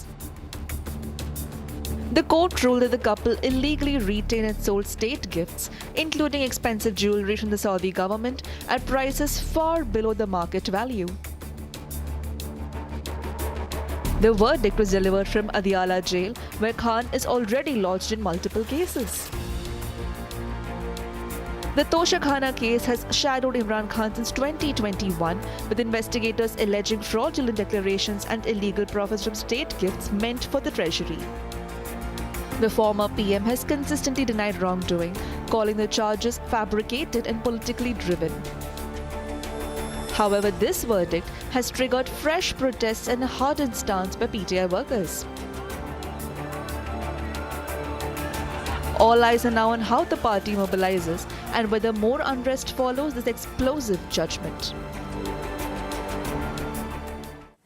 And with that, ladies and gentlemen, we come to the end of 6 Stories at 6. That's all that we could pack in this edition of the show. We will be back tomorrow, same time, with more agenda-setting news. Till then, keep watching Republic.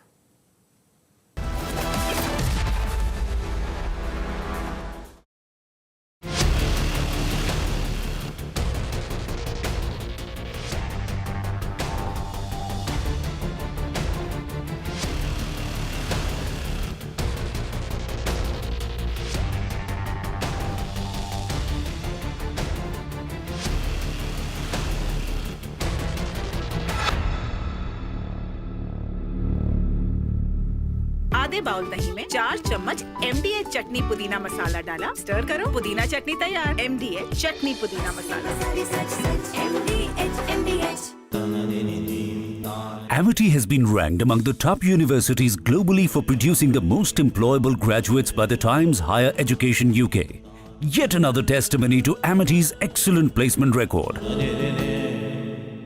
थोड़े में ज्यादा स्वाद ये तो है इसकी खास बात। वाओ मामा क्या स्वाद है? अरे मेरे राजा मसाला ये है सीक्रेट रेसिपी MDH का जीरा सिप जल जीरा मसाला। सिप सिप जीरा सिप जीरा सिप MDH का जल जीरा सिप MDH का जल जीरा सिप। Please stop. झुमका तेरा झुमका नॉट देयर मेरा काउंटर टॉप टूट जाएगा। तेरा झुमका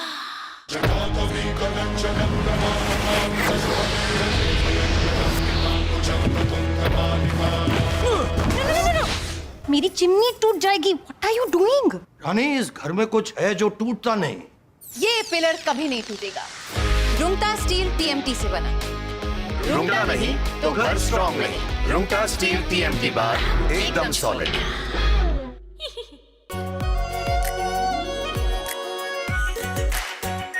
are pure shahi paneer masala, delicious, healthy, everyday. दादी के हाथों का जादू और खुशबू से महकता घर, माँ की मुस्कुराहट और खाने की सुगंध। MDH गरम मसाला, क्योंकि हर रिश्ता है स्वाद से जुड़ा।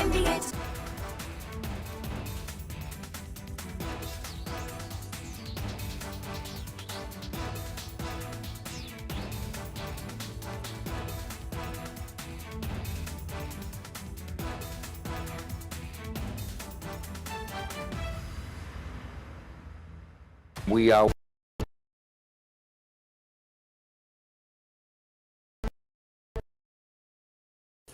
The Epstein Files Transparency Act's December's 19 deadline prompted the recent release of the Jeffrey Epstein Files, which disclosed a vast amount of information that connects the finance's personal life to his connections to most influential people in the world. Tens of thousands of pictures and papers are now visualizing what was once whispered in the deposition transcripts. The House Overnight Committee collected over 95,000 photos and documents from Epstein's estate, which served as a foundation for the recent revelations. Here are the Epstein Files, page number 1. The recent release of the Jeffrey Epstein Files, triggered by the December 19, 2025 deadline of the Epstein Files Transparency Act, has unveiled a massive trove of data that bridges the gap between the financier's private life and his proximity to the world's most powerful figures. What was once whispered in deposition transcripts is now being visualized through tens of thousands of images and documents.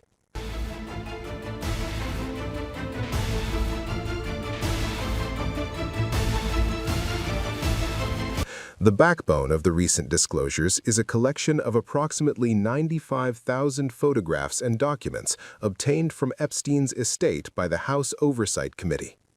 While the Department of Justice, DOJ, began its mandated release on December 19th, House Democrats had already begun a drip feed of these materials. The files include estate photos, high-resolution images of Epstein's properties, including his Manhattan townhouse and his private island, Little St. James. Photos of a dentist's office in his Caribbean home, BDSM equipment, and peculiar office decor, such as a chalkboard with words written on it. A commemorative book given to Epstein for his 50th birthday, containing notes and signatures from various elites.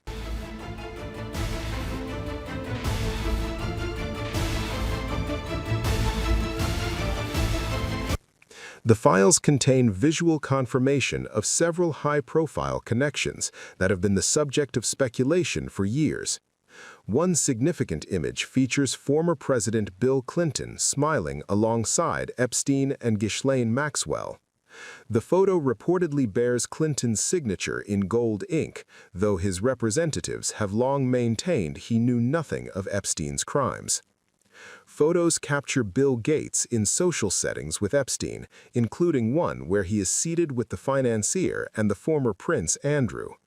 Another photo strangely showed Gates and Andrew together with King Charles, cropped out of the original frame. In a surprising intersection of worlds, filmmaker Woody Allen is seen in multiple photos, including one where he is conversing with former Trump advisor Steve Bannon at an Epstein-related social gathering.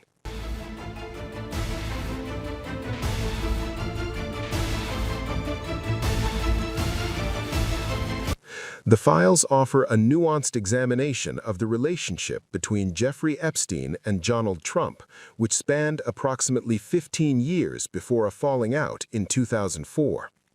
Trump appears in at least 3 images from the new batch. One shows him at a Hawaiian-themed party surrounded by 6 women whose faces are redacted. Another shows him sitting with a woman on what appears to be an aircraft. Despite the provocative nature of the photos, investigators and journalists note that none of the images released thus far show Donald Trump engaging in illegal activity or provide smoking gun evidence of involvement in Epstein's sex trafficking ring.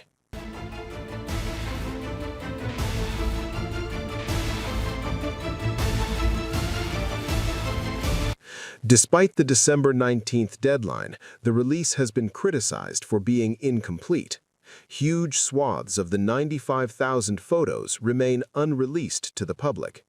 The House Oversight Committee has stated it is redacting the faces of potential victims to protect their privacy.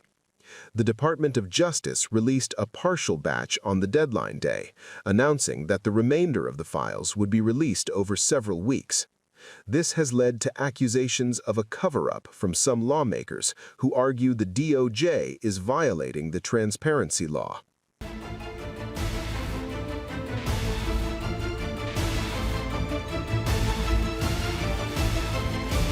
The files have unearthed details that paint a picture of Jeffrey Epstein's obsessive need for leverage and his strange intellectual preoccupations. Photos of a landline phone at Epstein's island residence showed first names written on the speed dial, hinting at the immediacy of his access to powerful people. Some of the most personal images include Epstein in a bathtub and a selfie of the financier with a swollen lip, the context of which remains unknown. The release has turned into a partisan battleground. Democrats, led by Representative Robert Garcia, claim the files prove a White House cover-up. At the same time, the White House and Republican allies accuse Democrats of cherry-picking photos to create a false narrative against President Trump, noting that Trump himself signed the act to release these very files. And in other news that we're tracking, the Raurkela police have busted a massive fake lottery syndicate. 4 men have been arrested, rupees 25 lakh cash has been seized, and a full counterfeit ticket printing setup has been recovered. Here's a report on that.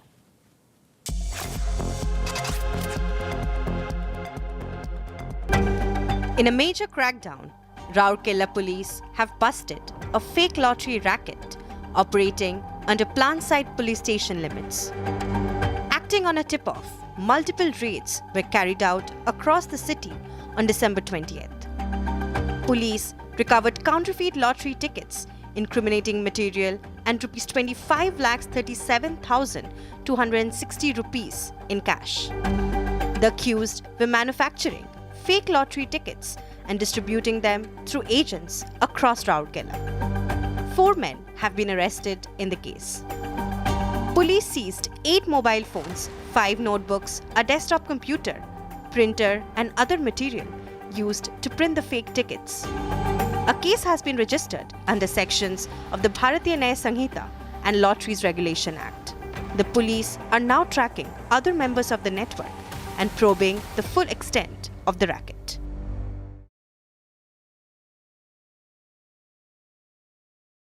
This week on Get Me Right, 3 events that together signal a tectonic geopolitical shift in the world. The United States released its national security strategy paper. The UK, its intelligence and security report from the parliament.